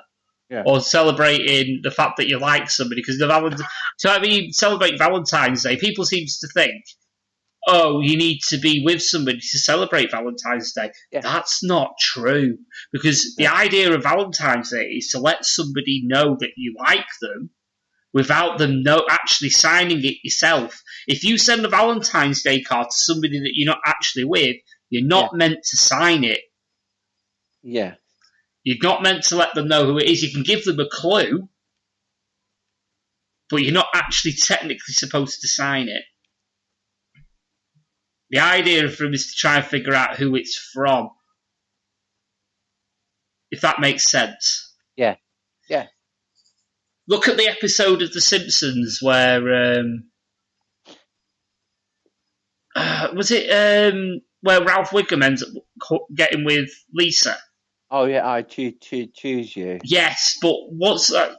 Did she actually hand him the card, or was it all done mystery? No, she hands it to him. Cause shit! They've all got to make cards. Like, you've got to make their own like little box and then they make cards for each other, and he doesn't get any.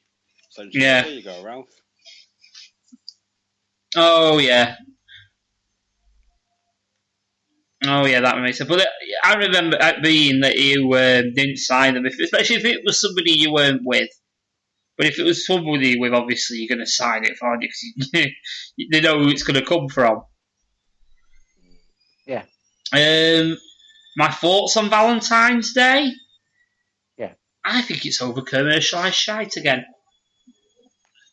Over-commercialised shite and puts pressure on male partners. Yep. It puts massive amounts of pressure on male partners because they've got to get this and they've got to get that and they've got to get the other.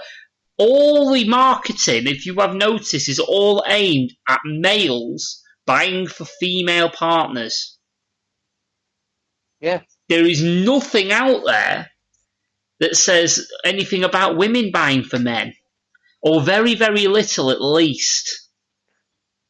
You might get a little bit of a display in a shop maybe for him, but it's usually one bay in like a whole aisle of like stuff that you can buy. The rest of the seasonal aisle will be aimed at for her.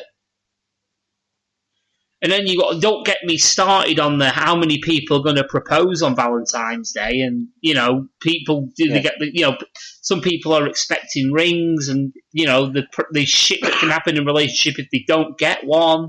This things is more like that. For women, innit? This is the women. It's aimed it's more aimed at men spending money on women and putting pressure on men. That is my opinion on it. It's not really aimed at men. It's more aimed at women, and not aimed at couples. It's aimed at how can you treat your woman, or significant other. In the case of, because obviously that role doesn't kind of work for gay relationships or lesbian relationships.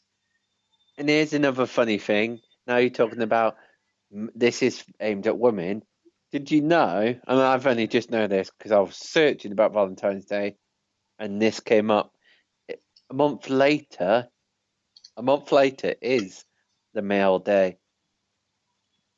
The male where women are meant to spend. Is it steak and blowjob day? Yes, exactly. I was like, that's the two things male think about. You find me a couple that actually do that. No one, but I'm just saying that's how uncommercialized it is. Oh, people know about it, don't get me wrong. People don't act on it though, because it's meant to be seen as a fucking joke. Yeah. Whereas Valentine's Day isn't. It's not. Well, no, it shouldn't be set as a joke. What it should be is a celebration of how positive feelings towards other people. Yeah. In a romantic manner. That's my opinion on it. I mean, it shouldn't be about, oh my God, I've got to propose this year. I've been together X amount of years and I've not proposed yet. She's expecting a ring. I've got to get a ring. I've got to do this and I've got to do that. And funny enough, I've read something today. Today's been known as Hump Tuesday or something like that. And statistically in the year, the week before Valentine's Day, exactly a week before, is statistically the most likely day that couples split up. Yes, I've just read that. Yeah, I've just seen that. Because of the pressure of Valentine's Day. And it's I've got to do this and I've got to do that and I've got to do the other. I've been known that some really shallow people split up with people because they've not been treated enough for Valentine's Day or treated as they feel like they should. And that's adding, like I say, people may feel like they've got to do that, and that's adding unnecessary pressure to a relationship that's maybe already under pressure. Do you know what I mean? Do you know if that makes sense? Yeah. And it's unnecessary pressure that's not needed. It's just a moneymaker, in my opinion. Mm. What's your thoughts, Coxie? Yeah. It's Hey, that's my catchphrase. Well, last week I was Dave Benson Phillips, mate, and apparently this week you are. So turnabout's fair fucking play. Now sit down. Sit down, shut up. Sorry, heckler mode kicked in then. I need to take my meds. Know what's going on. Valentine's Day, yeah, right. Yeah. An absolute load of shite. Correct. Like I've always said for about the past 5 or 6 years, it's essentially a way for card shops to cash in between Christmas and Easter. Yep. Considering on here on Wikipedia, it says in the UK, just under half of the population spend money on their Valentines. Around 1.3 billion yearly is spent on cards, flowers, chocolates, and other gifts. 1.3 billion. Yeah, that's a lot of the deficit paid off of its own. Well, that's keeping Clinton's afloat even. Yeah. And Card Factory. So yeah, it's just bollocks. It is. It's just a money grab. It's a money grab, and it's a chance for hotels and to sell exclusive packages. Hotels to sell packages and restaurants to also cash in and jack up the price of their sort of Valentine's set menu bollocks and yeah. There's no cut. There's no need. There isn't. Room 101 it. Yeah, I'm willing to room 101 Valentine's Day.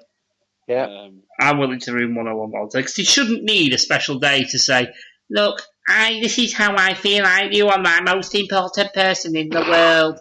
You should be telling them that every fucking day. You shouldn't have to wait one day every 12 months. At the end of the day. Is everyone still here? Yes. Oh, yep. We're going very, very quiet then. But yeah, Valentine's Day, get rid of it because it's just a lot of unnecessary pressure for relationships that may possibly not need it, in my opinion. Because, like I say, people are expecting their partners to buy things for them when some couples might not be able to afford to do X, Y, and Z, and then they find out maybe somebody a couple of doors down and say, "Oh, we're going to Venice for the weekend." The problem there is, though, it's that you get those people out who'd argue and say, "Well, if you can't buy something, just make something." And like, well, again, it costs money. It does cost money. Yeah, if anything, it usually costs fucking more. So, it's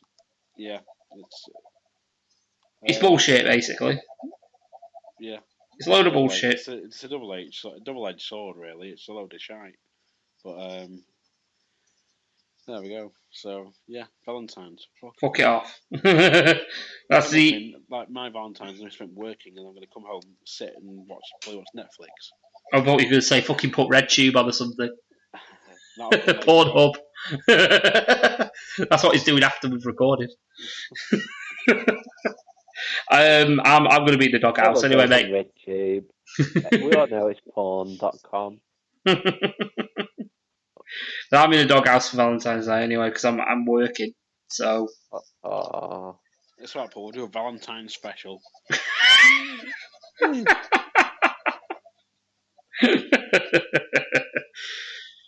The thing is, though, you might be breathing by the end of it. I might not be. That could be your present. No, I've said we'll have to do something either the day or before or the day after. So I'm not. The day after because it's cheaper then.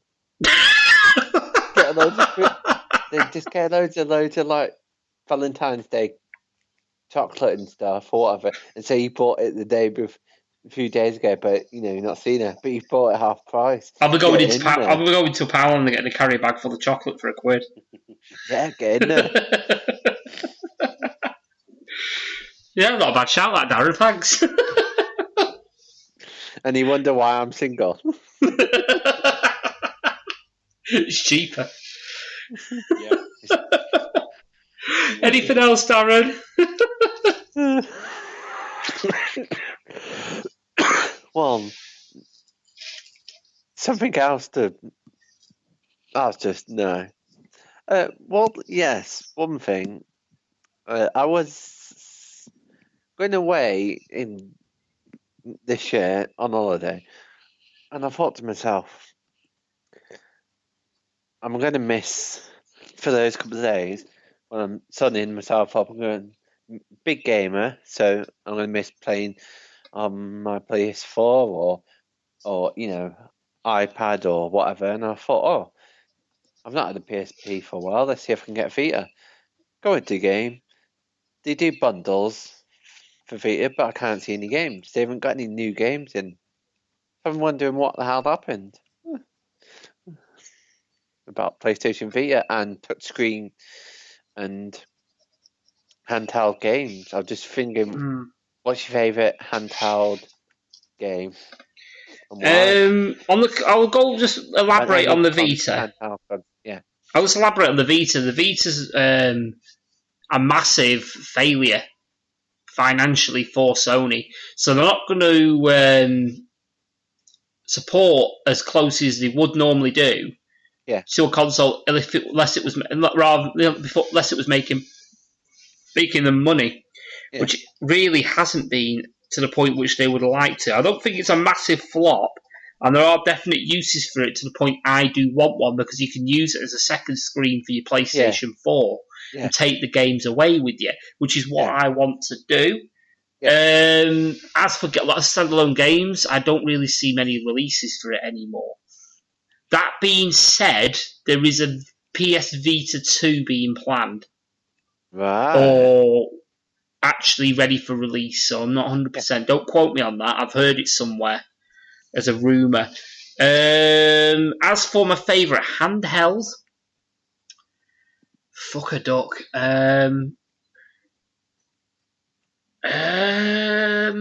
Probably it's going to have to be the classic Game Boy. It's the only one that I've really had much time playing. The only other one that I've actually played handheld, other than the Game Boy, that I've played for any length of time, is a Barcode Battler. Oh, the Barcode Battler. Now I've got one upstairs. I got one for Christmas, like when I was like 10, and I played with it religiously for like 3 years. It was brilliant. I loved it. I mean, it's the only thing that I know that you can put a tin of soup, to my Heinz tomato soup, and make it fight about the Heinz ketchup. Yeah. It's fucking brilliant. I've got one upstairs still, and I do occasionally crack it out. And I quite enjoy it. It was good, but the original Game Boy for me was the one that I played the most on. I mean, I played Pokemon on it, I played Tetris on it, I played Mario Golf, which I was obsessed with. I played all sorts on there as well. I did have the Game Boy Advance as well. I have played that, and I do have a 3DS, the original 3DS, not the 3DS, sorry, the DS, the original Fat DS from like 10 years ago. Yeah. I've got one of them, but I've got a PSP as well. I will admit the PSP is a bloody good bit of kit because you can modify it and play retro games on it. Plus, some of the games on it which come out with it are great. So that is a good little bit of kit to get as well if you like getting your retro stuff and getting it flashed and playing like old emulators on it and things like that. But overall, I would say the original Game Boy is probably the one that I enjoyed the most, got the most joy out of, and played the most out. Got the most enjoyment out of. Nintendo have been one of them, though, haven't they? But Nintendo's got a stranglehold on that market. Yeah, they're just like. Yeah, if you notice in that total rundown that I had, there was not a single Sega handheld mentioned, and I did have a Game Gear, and it was utter dog shit. And the only reason I say it was utter dog shit, and I did actually spend an amount of time playing it, but the only reason I played it was because I had a Master System converter for it, so I could play Master System games on it. So yeah, I remember rightly, yeah. So it was, for me, it was for the wrong reasons that I enjoyed that Game Gear, so I don't count it. So, but yeah, it was. I'm trying to think of anything else that I played handheld that, that counts as a handheld, apart from those LCD games. Yeah. But other than that, no. I'd probably say the original Game Boy is probably the one that I'd pick. Hands down. I tell you what I do have upstairs as well, which I'll remember, is the Tiger Electronic thing. Oh. Gamecom. I've got a Gamecom upstairs, the first ever touchscreen handheld. Nice. And that's it's shit. it's really shit. Yeah, I bought it for 30 quid boxed. And it had all the original games with it. Was it Reversi or was it Lights Out it had on it, actually? Lights Out and Batman Returns. Wow. So, yeah, it had Batman Returns on it. So, or was it Batman and Robin? I can't fucking remember. I'll get it out anyway. I might take some pictures for the group and share it. But yeah, it had one of them. It's one of them. Wait, are we still talking about games or handheld? Yeah, they were handheld. They were handheld. If Sandu was here right now, I'm pretty sure he'd be laughing his head off over what you. Yeah, he knows exactly what I've got in my collection. He knows what shit I've got and what stuff that's amazing. So for me, I'd have to go with my first handheld console over the Game Boy Pocket. Game Boy Pocket. Oh god, yeah.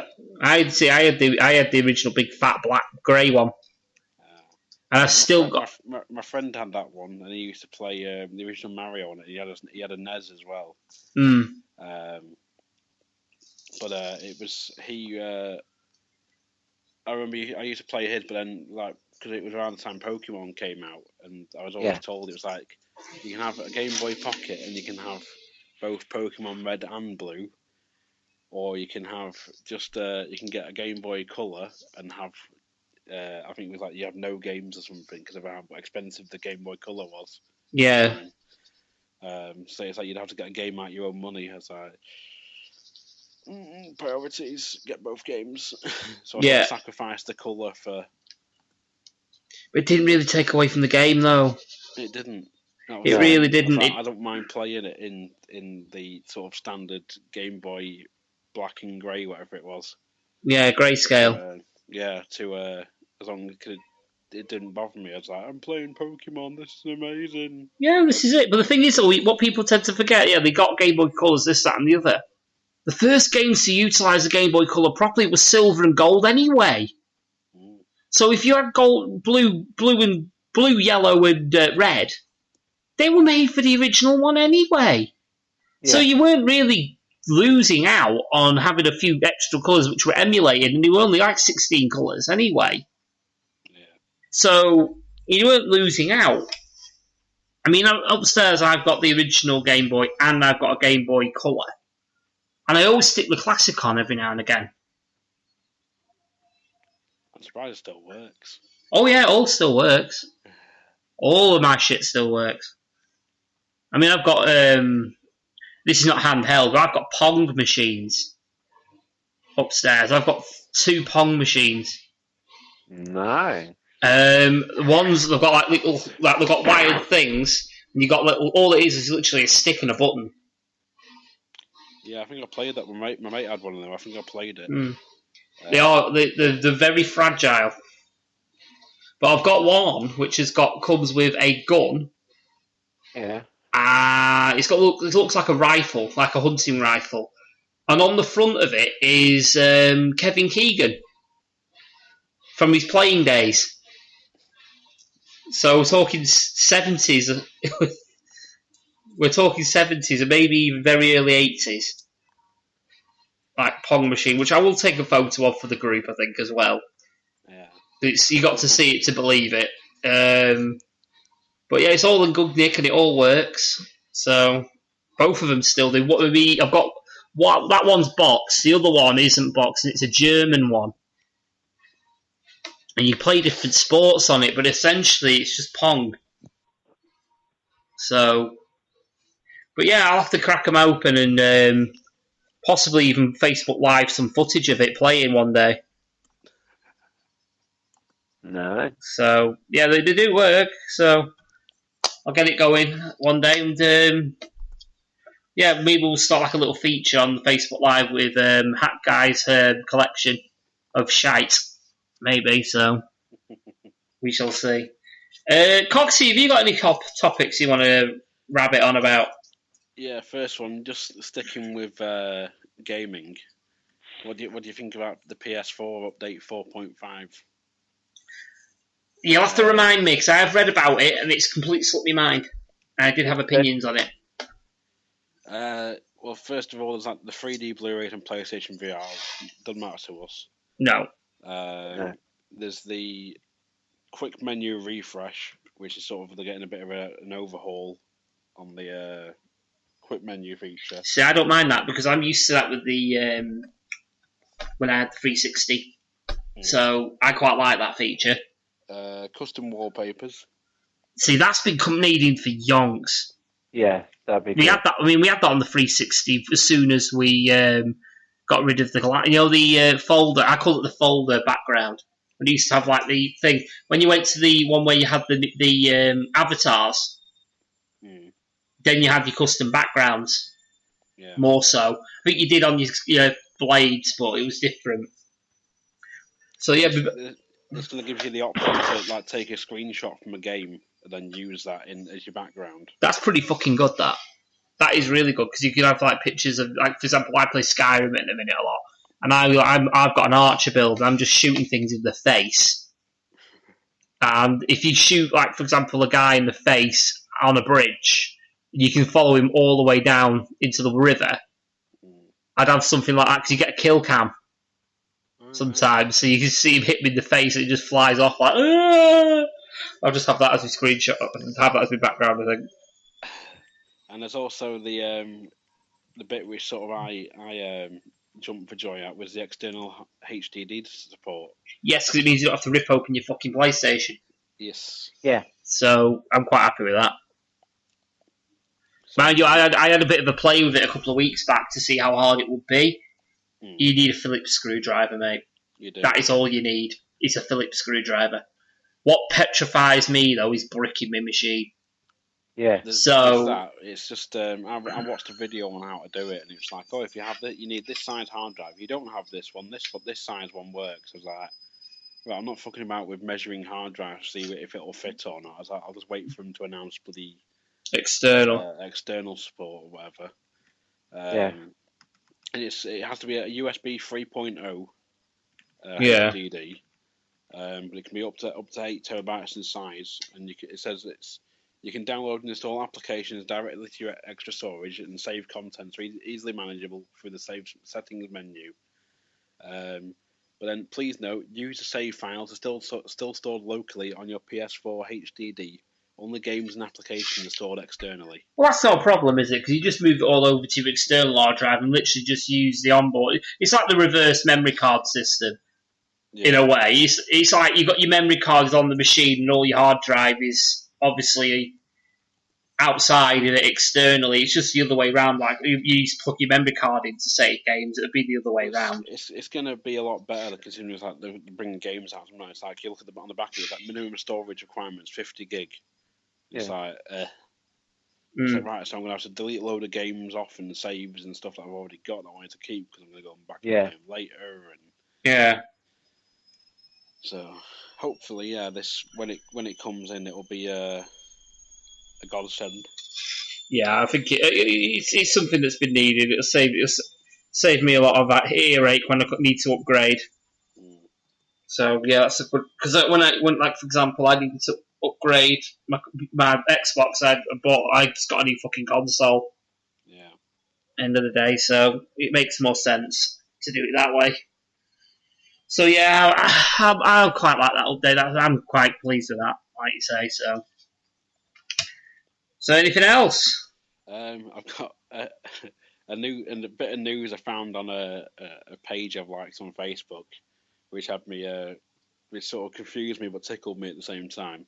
Oh, Uh, it says the headline is Cannabis Factory couple who gave away their £400,000 drug dealing fortune to poor Kenyan village are jailed for 3 years. The pair paid for life-saving surgery, computers in a hospital, and schooling. So it says a couple who ran a cannabis factory and spent their fortune helping poor African families and charities have been jailed. wow. The couple, 62 and 63, I won't name them, but you can find it. Yeah. I did share it. They made £400,000 by legally growing hundreds of plants at their farmhouse home during a 6-year operation. But instead of pocketing the money, they spent a large portion of it on people in a Kenyan village, paying for life-saving surgery, computers for an eye hospital, and schooling for poor children. Wow. When the pair from Lincolnshire were not helping people in Kenya, they were living an incredible double life, selling wholesale kilo deals of cannabis to a local drugs baron. Although the judge appeared impressed with their good work, they were jailed for 3 years at Lincoln Crown Court. Fucking hell. Wow. Wouldn't you just say, look, just don't do it again? Yeah. You really would, wouldn't you? You just say, look, you've done good with what you've done with it, but you've been a dickhead getting there. Just don't do it again. If you do it again, I will have to slap some handcuffs on you. Yeah. But it's just, lesson learned, don't do it again. You've done your bit, now just grab your fucking pension. You know what I mean? Yeah. But yeah, 3 years, I think that's a bit extreme. It's circumstances and stuff like that, isn't it? You got to think of on that respect. Yeah, I would say so. To me, it was just like they've done good, so it's like, why are they being punished for it? This is it. It's like they've done it to evidently help rather than they've not benefited from it themselves and the sound of things. No, but there's also you got to think there's the saying as well: the end justify the means. Yeah. So if obviously they're doing something sketchy, but they're doing something good with it, wouldn't maybe just a bit of take them to one side and have a word with them? Work better than slamming them in jail. Yeah. Do you know what I mean? It's who's boiling the kettle, by the way? Oh no, it's my dryer. It's my dryer. My dryer's on. Or is it my washing machine? One or the other. I'm just hearing a whistle in the background. I was like, who keeps making tea? It's because my bathroom door's open. I've got my washer and dryer in my downstairs toilet, so. It's like downstairs toilet. Someone's living the high life. No, I'm actually on sea level, so. Hey! No, you've got like a utility room, and they just decided to slap a sink in the toilet in there. So why not? Must be all that weed you sell. I'm telling you something. If I was making weed money, mate, I would not be giving it to fucking charity. Be dirty. I'm not being funny. If I was getting that much weed money to set up basically an eye hospital, be going to Wrestlemania, lads. Let's just put it that way. Would not be going to fucking that eye hospital would be shutting down. No fucking way. But yeah, that's bad. That, like I say, you got to think of circumstance. That's bad. Go on, mate. I was going to say, sort of moving on to something else. I was looking at something Xander mentioned last week, which is like that nuke map. Oh yeah. Where you can pick a city and then sort of see what the devastation would be for the area. Yeah. And I was having to play around with it. As you do, you kill some people. Yeah. And I was just sort of checking out the radiation, like the level of like how big a bomb would have to be if it hit someone like Manchester to devastate Blackpool. Yeah. It'd have to be pretty big. Is it like a 50 megaton or something stupid like that? Well, it's we'll do a 50 megaton now just to. He's doing it now as we speak. I did have a look at it, and it's just So it's depending which way the wind's blowing. Say if it's blowing sort of in from the sea away from us, Yeah. we'd probably be okay. If it was a 50 megaton that hit slap bang in the centre of Manchester, pretty much Lytham would be dead. Lytham would be dead, but we'd just about survive. We're right on the sort of just outside the actual the blast radius zone. Oh, so it's sort of like the third degree burns and stuff like that. Oh, we are. Yeah, we're just outside that. So if you had enough shelter, you'd be fine. Yeah. Whereas if it was that's the largest USSR bomb tested. Oh fuck, so probably bigger ones. The largest bomb design is 100 megatons. Fuck. Which I'm about to detonate now. And if it landed on Manchester, we'd be dead. Essentially, everywhere in that sort of massive circular radius of Liverpool, Wrexham, sort of most places Fludder run shows would be dead. Fludder wouldn't have a business left. Yeah. So. Fucking hell. Sort of Sheffield, Doncaster, Lancaster, Harrogate. Jesus. So, yeah. So you're talking heading towards Birmingham being safe, aren't you? Birmingham would, from the look of things, be safe, as would Nottingham just. Fucking hell. The rest of the area, nope. So at least we'll still have a festival to go to at Donington, wouldn't we? So. Yeah. So it would be fine. But yeah, it's especially if the wind was sort of, it wouldn't even matter the wind blowing this way, but it's because we were wiped out anyway. Yeah. So let's just hope it's a 50 megaton. or smaller. 50 megaton or smaller. It was like looking at some of the ones like Hiroshima and stuff. It's like that's nothing compared to these. Like, it shows the devastation.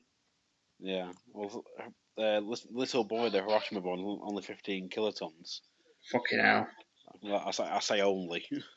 Wow. So, that would pretty much just wipe out Manchester city centre. Well, yeah. So. Still bad enough, though. Yeah. So there we go. Well, on that happy note, we'll move on. Have you got anything else, buddy? I've got a couple of quick tidbits. Go for it. One I've just seen on Twitter as we were talking, sort of quite briefly, was I just sort of noticed a retweet from Jim Ross. Oh yeah. Which is, I've heard no other intro about this though, and it says Florence Pugh, whoever she is, will be playing Paige in an upcoming movie about her life. Paige is old enough to have a movie about her life? Apparently so. Wow. Okay. But that's on ProWrestlingSheet.com. So I think it's pro wrestling shit, that sound of it. Who's playing a movie? Someone called Florence Pugh. And she's playing Paige. Yeah. In basically a biopic. This no, I've seen so. The story says the life story of WWE superstar Paige will soon be told on film because The Rock just announced that he's making a movie out of the 2012 documentary about her family. Dwayne Johnson dropped the news today saying, "Breaking, our 7 Bucks production is excited to announce production of a cool project we've been working on for years, based on a very unique and gritty professional wrestling family and their daughter's journey into the spotlight of the WWE." So who's going to be representing the Knight family? No idea. They're going to have Phil and Grant Mitchell. This is from what I'm seeing on Bruce Willis as Ricky Knight. And Fludder said he's always seen them as Bruce and Mitchell and Ricky Tomlinson as the dad. That's what he's commented on.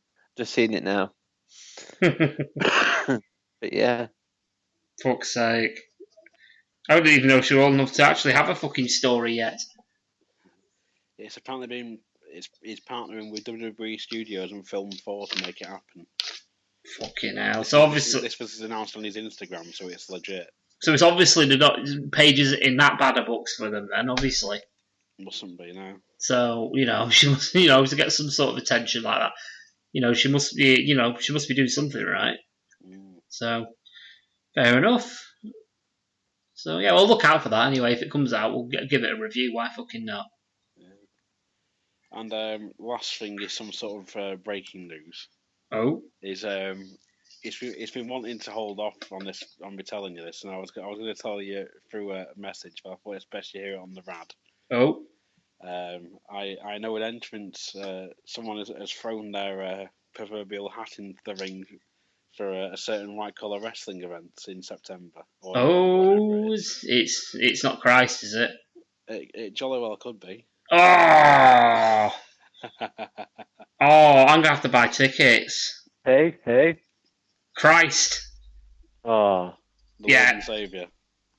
Oh, really? Cool. Yeah, that's tickets bought, I'm afraid. That's Yeah, it's he entered. He was umming and ahhing about it, and then he was looking at going to Future Shock at some point to train, and this came up, and he's sort of looking at doing more stuff like this. So he said, "Well, the opportunity there's 18 space. There's 2 spaces left, or whatever, from the 20." Yeah. And he's like, "I might do it." Debating whether or not to, and he's got a text one night. Oh, guess what? I've entered it. Entered what? And it just said WCW.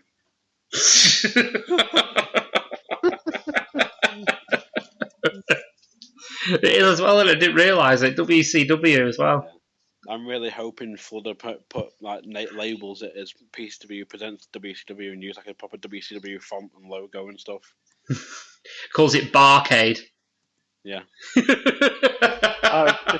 you're listening, Fludder. Yes, that's here you go. WCW Barcade. You heard it here first. Oh, I missed it. It just missed me. WCW Barcade. Oh God, I heard it for here. Hello, I can hear you. I missed it all. It went blank. I was like, what? Oh. Basically, it was all about Christ because he's entered into the white collar wrestling event at PCW. Right, yeah. So he's in it. So we're all going to have to buy tickets. Nice. So, yarp. Go on, Cox. Christ, you watch him get bubblegum or something now, or fucking Tebow. I'm not sure yet, but he's looking forward to it, and he's wanting to get the ticket sold. So it's yeah, he can count on me. Well, he also wants input on theme music, but I'm sort of shortlisting songs for him at the moment. He needs a gimmick, so as soon as he lets us know what he's thinking of, gimmick wise, then I could try and think of some wrestling music for him. Yeah. So I'm just about to post on the actual event page on as the rad page saying PCW presents WCW Barcade. Yes, yes, yes, do it, Barcade. Yes, come on, Fludder. You know it makes sense. Come on. White collar. Yeah. White collar wrestling. Yeah. Barcade. It's just come up saying pending post. Yes. No, not pending. We want it on there now. We'll move on anyway.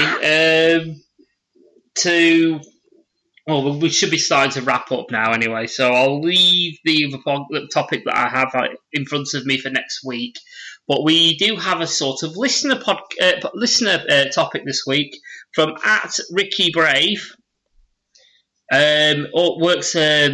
He's got I think it's a podcast called The Podcaster.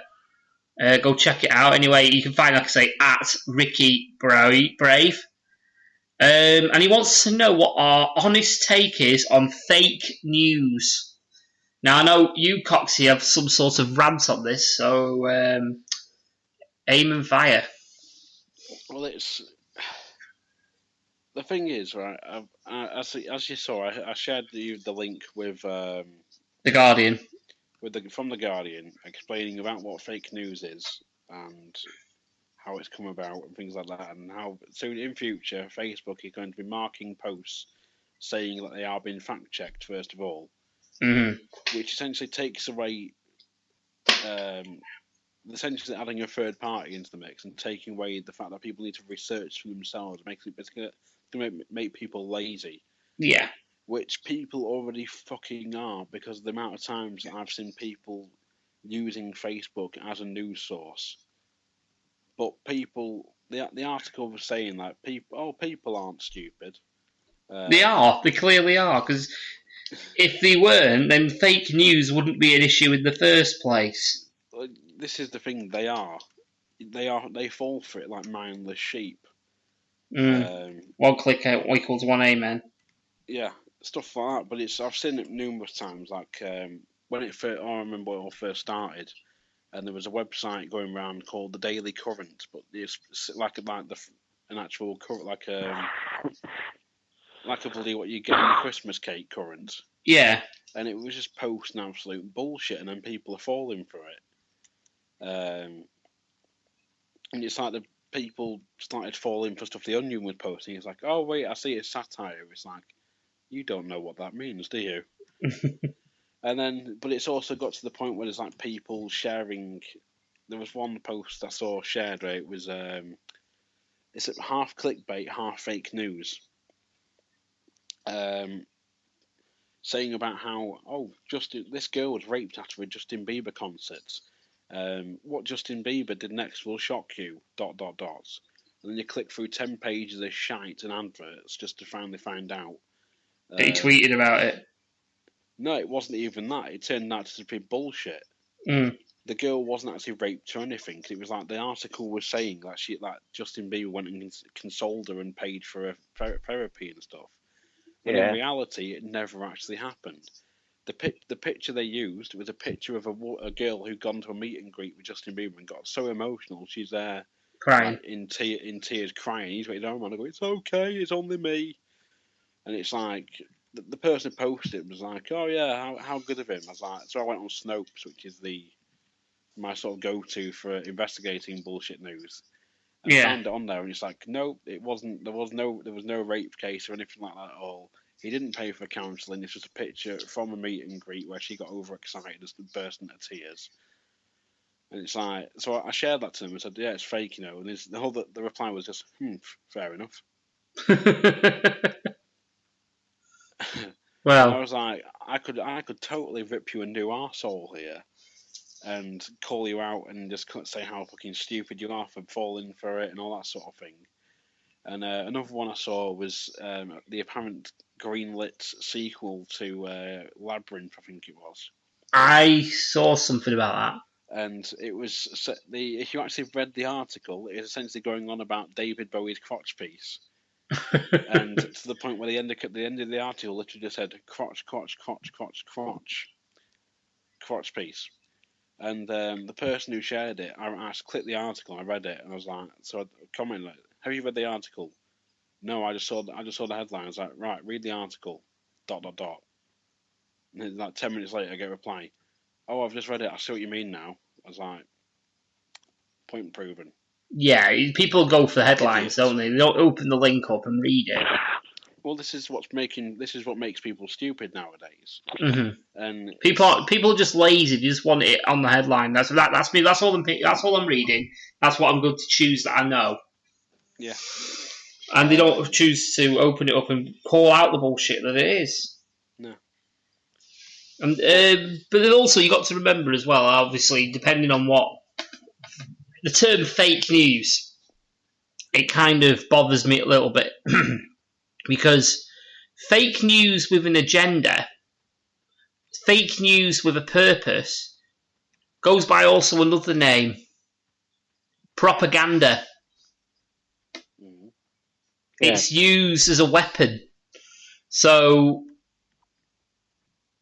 fake news potentially can be very fucking harmful as well. So, and it can also be used, like I say, propaganda is used to warp people's perception of things. Like, for example, in World War II, there was propaganda out there about the Japanese and how bad they were, and the Japanese people were just pure fucking scum. In reality, a lot of the population were just like regular people, just like we were. but the propaganda was designed for you to hate the Japanese.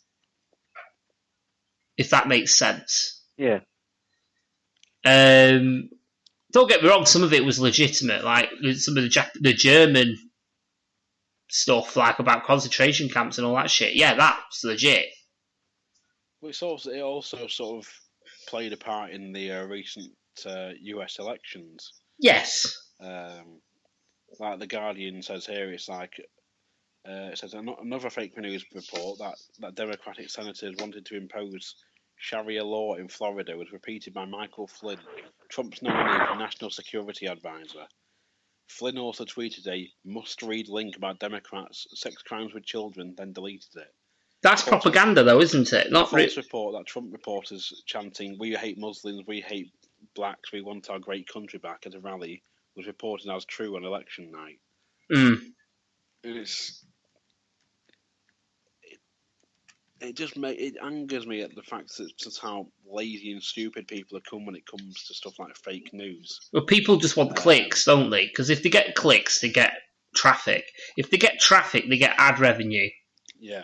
So that's all it is for. So the more sensationalist the story sounds when you click it, the better. Even if it's like, for example, new Heinz release new product for the first time in 80 odd years. Say, for example, I know they have released more things, but say, for example, Heinz released a new thing and it's the most amazing thing in the world, and you find out it's just an extra herb in the beans. Yeah. It's something like that. It doesn't matter. I know it's a shit example, but... Well, it's not that. It's like that thing I've always said for years. It'd be like that thing of how many times would you really see like some a news reporter just sat there going, "Well, yeah, nothing happened. Good night." Yeah, you never get that. You never get that. Today, nothing really happened. Here's a Warner Brothers cartoon to spake up the 15 minutes we can't fill. Yeah. But instead we get, this happened in America, there was a rapist, there was a murderer, someone was found in a river. This is it. But even it's not even the world news that does that anymore. Do you remember back in the day when they used to fill the local, like Granada Tonight, obviously in the northwest of England, it's Granada Tonight, because we're in the Granada region. Do you remember when you used to have, there's a guy on it called Paul Crone, if you've ever heard of him? Yes, I remember. Yeah, I don't know if you have, Coxie. I can't remember. But he used to do all the light-hearted stories, the stuff that's not really news, but they go out and send somebody out there because they need time to fill. Do you know how many times I've seen Paul Crone in the last 2 years on that programme? Twice. Because they're realising that people aren't sticking around and watching if there's not something that they feel like they need to know. But people may not feel that they need to know about a dog that's at a college. For example, the story that it was on last time was there was a dog at college, all the students came in strokes and made them feel better. And that took up 5 minutes of a half-hour show about this fucking dog. Now, some people may have turned off because they don't want to know about a fucking dog. What does it matter to me? But if you all got a programme full of stories that sound really important, for example, this quadrilla shit that's happening up here, or the fracking that's going on in around the field, potentially could sound more interesting. If they can fill half an hour with stuff like that, people are going to stick around and watch. They'll get more revenue, they'll get the ratings and things like that. If they put something like, oh look, this old lady is, crossed the road for the first time in 40 years, people are going to turn that off. But if they feel like, it's something that they may need to know about, then they're going to stick around.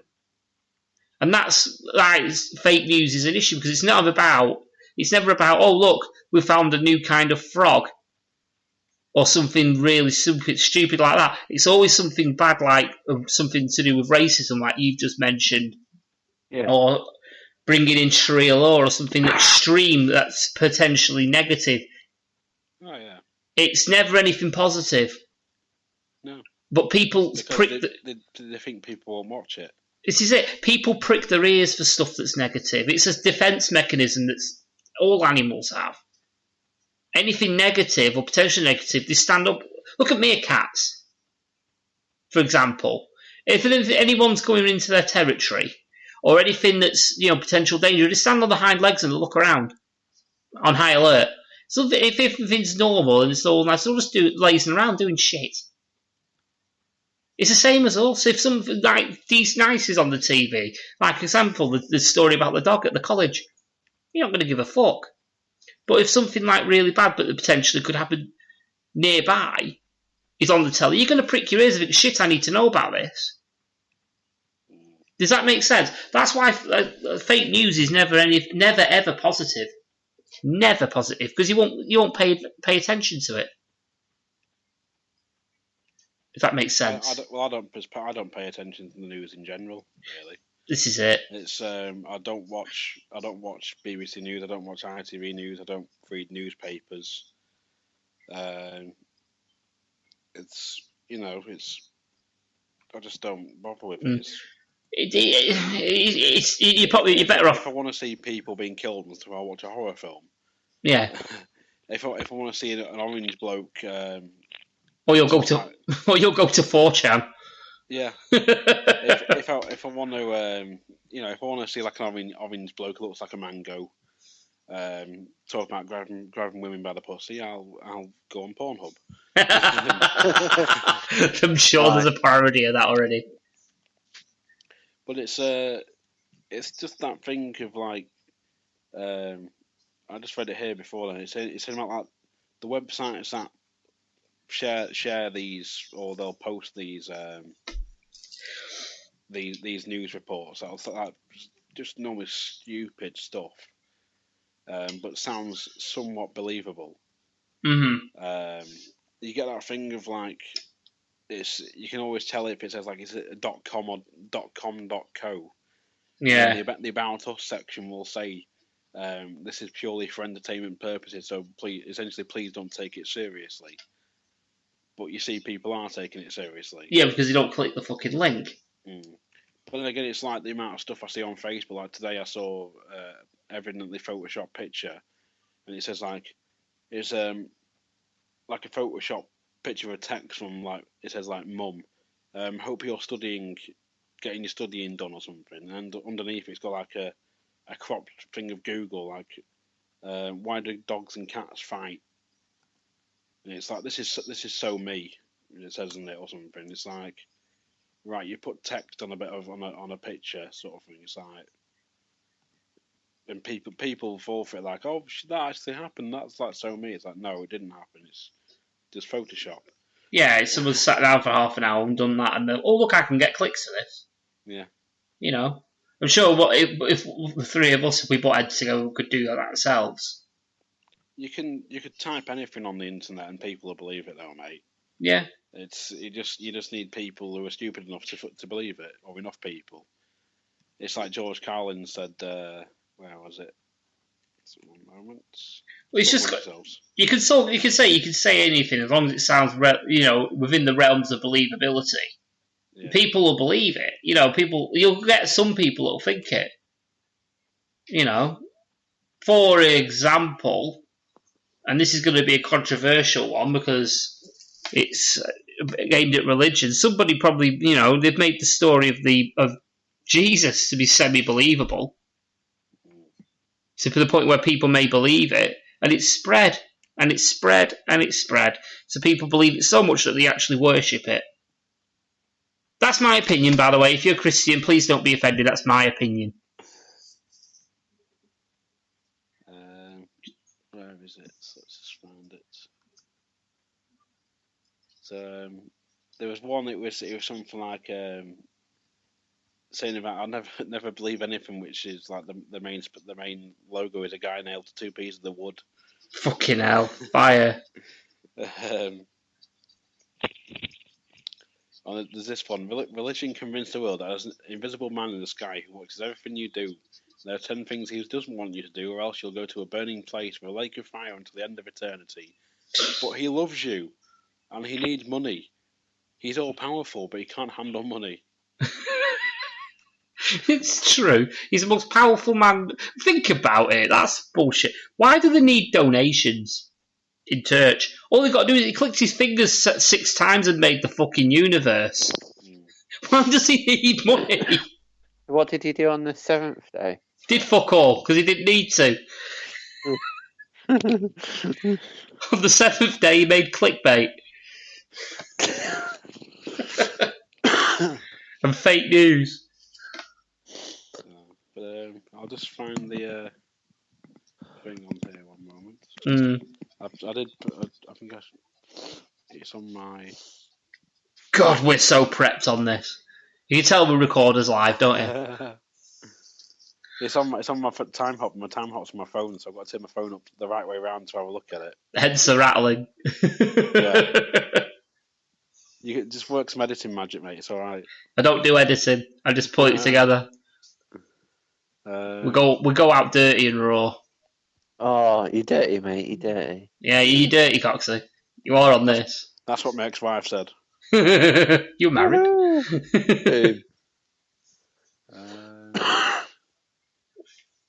Where is it? It may have gone, but That's what my girlfriend says. I'm finding stuff from an old Tony Schiavone parody Twitter.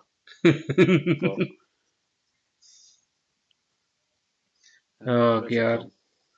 But yeah, honest take on fake news, yeah, it's shite. I'll be honest with you, I've not had as much information as I should on the subject. But I know for a fact that fake news under a different guise can be known as propaganda, and propaganda can be fucking dangerous. So, as can any lie, basically. Oh, yeah. Fake is another word for false. And a lie is false. So, yeah, and lies can get people into trouble, and lies can hurt people, and lies can start fucking wars. Yeah. So I can't find it, but never mind. Yeah. So yeah, end of the day, I think on the closing thing on that is fake news, bad, very bad, for multiple reasons, but mainly until people wise up, they're just going to carry on. Yeah, but as long as it depends what if it's all about tabloid shit, then I suppose it is still bad, but at least it's not potentially fucking. I'm going to press a button, so I'm going to send a 50 megaton fucking bomb on your way. But when you're involved in like politics and things like that, that's when it becomes fucking dangerous. Oh, I found one George Carlin quote here that stands out actually on Google Images. Yeah. I have certain rules I live by. My first rule: I don't believe anything the government tells me. Well, there you go. I think on that note, I think we should start wrapping things up because we've been on for over 2 hours. So thanks for coming on again, guys. Always a pleasure. It is, mate. It is. It's a pleasure to have myself, Dave Benson Phillips, on. Yeah, you guys, often imitated, never duplicated. Yes, just getting his own back. But yeah, we'll be back again anyway next week. No impromptu break, hopefully. We don't need to. I don't have to pretend to be an adult this week, so I'll feel like shit like I did last week. So we'll be back. We might have the full squad. You never know. If Alan could change his job by then, he'll be on the show. So. Well, I've been Timmy Mallet. He's been Timmy Mallet now. That's impressive. He's changed his skin colour. I've just been informed by Dave Benton Phillips' lawyers via Twitter that I'm not allowed to say that I'm him, and I look more like Timmy Mallet than Dave Benton Phillips. So what? Because you're white? That's just wrong. Positive racism. It's okay. It's fine. Just to end on the fake news thing, another George. That was fake news. Sort of George Carlin quote, which is sort of apt for the topic at hand. Mm-hmm. Don't just teach your children to read; teach them to question what they read. What? Jack and Jill went up the hill, but was there a hill? Why did they go up the hill? why did Jill have a cock? Why was Jack sucking said cock? Oh God! All the king's horses and all king's men couldn't put Humpty together again. Why was he assassinated? Yeah, exactly. Oh, there you go. Well, on that bombshell, we'll call it quits, I think, for tonight, because I'm tired, so I'm ready to, hit the hay. So up for work again in the morning. Yay! Yeah, I'm back at work tomorrow, so happy joy. I've just dropped my notes, so that's it. The notes have even given in. So right, anyway, I think we'll call it quits here. I think so. Yeah, thanks for listening, guys. Obviously, you can find the plugs in on the advert for the plugs that I do. Just for the record, just in the programming sort of notes sort of thing, do not at the minute go on www.avantgarde-security.co.uk. The website is down at the minute. So, but do pay attention to the company name. They are still trading. So, yeah, they're not gone completely bust. So... so on that note, anyway, thanks for listening. I've been Paul the Hat Guy Flinders. I've been Timmy Mallet. I've been Darren Trovey. And you guys... Get your own gimmick. I had a gimmick and someone stole it from me. What they say? You need to get your own back. See, that's Darren's gimmick. He's Kirby now.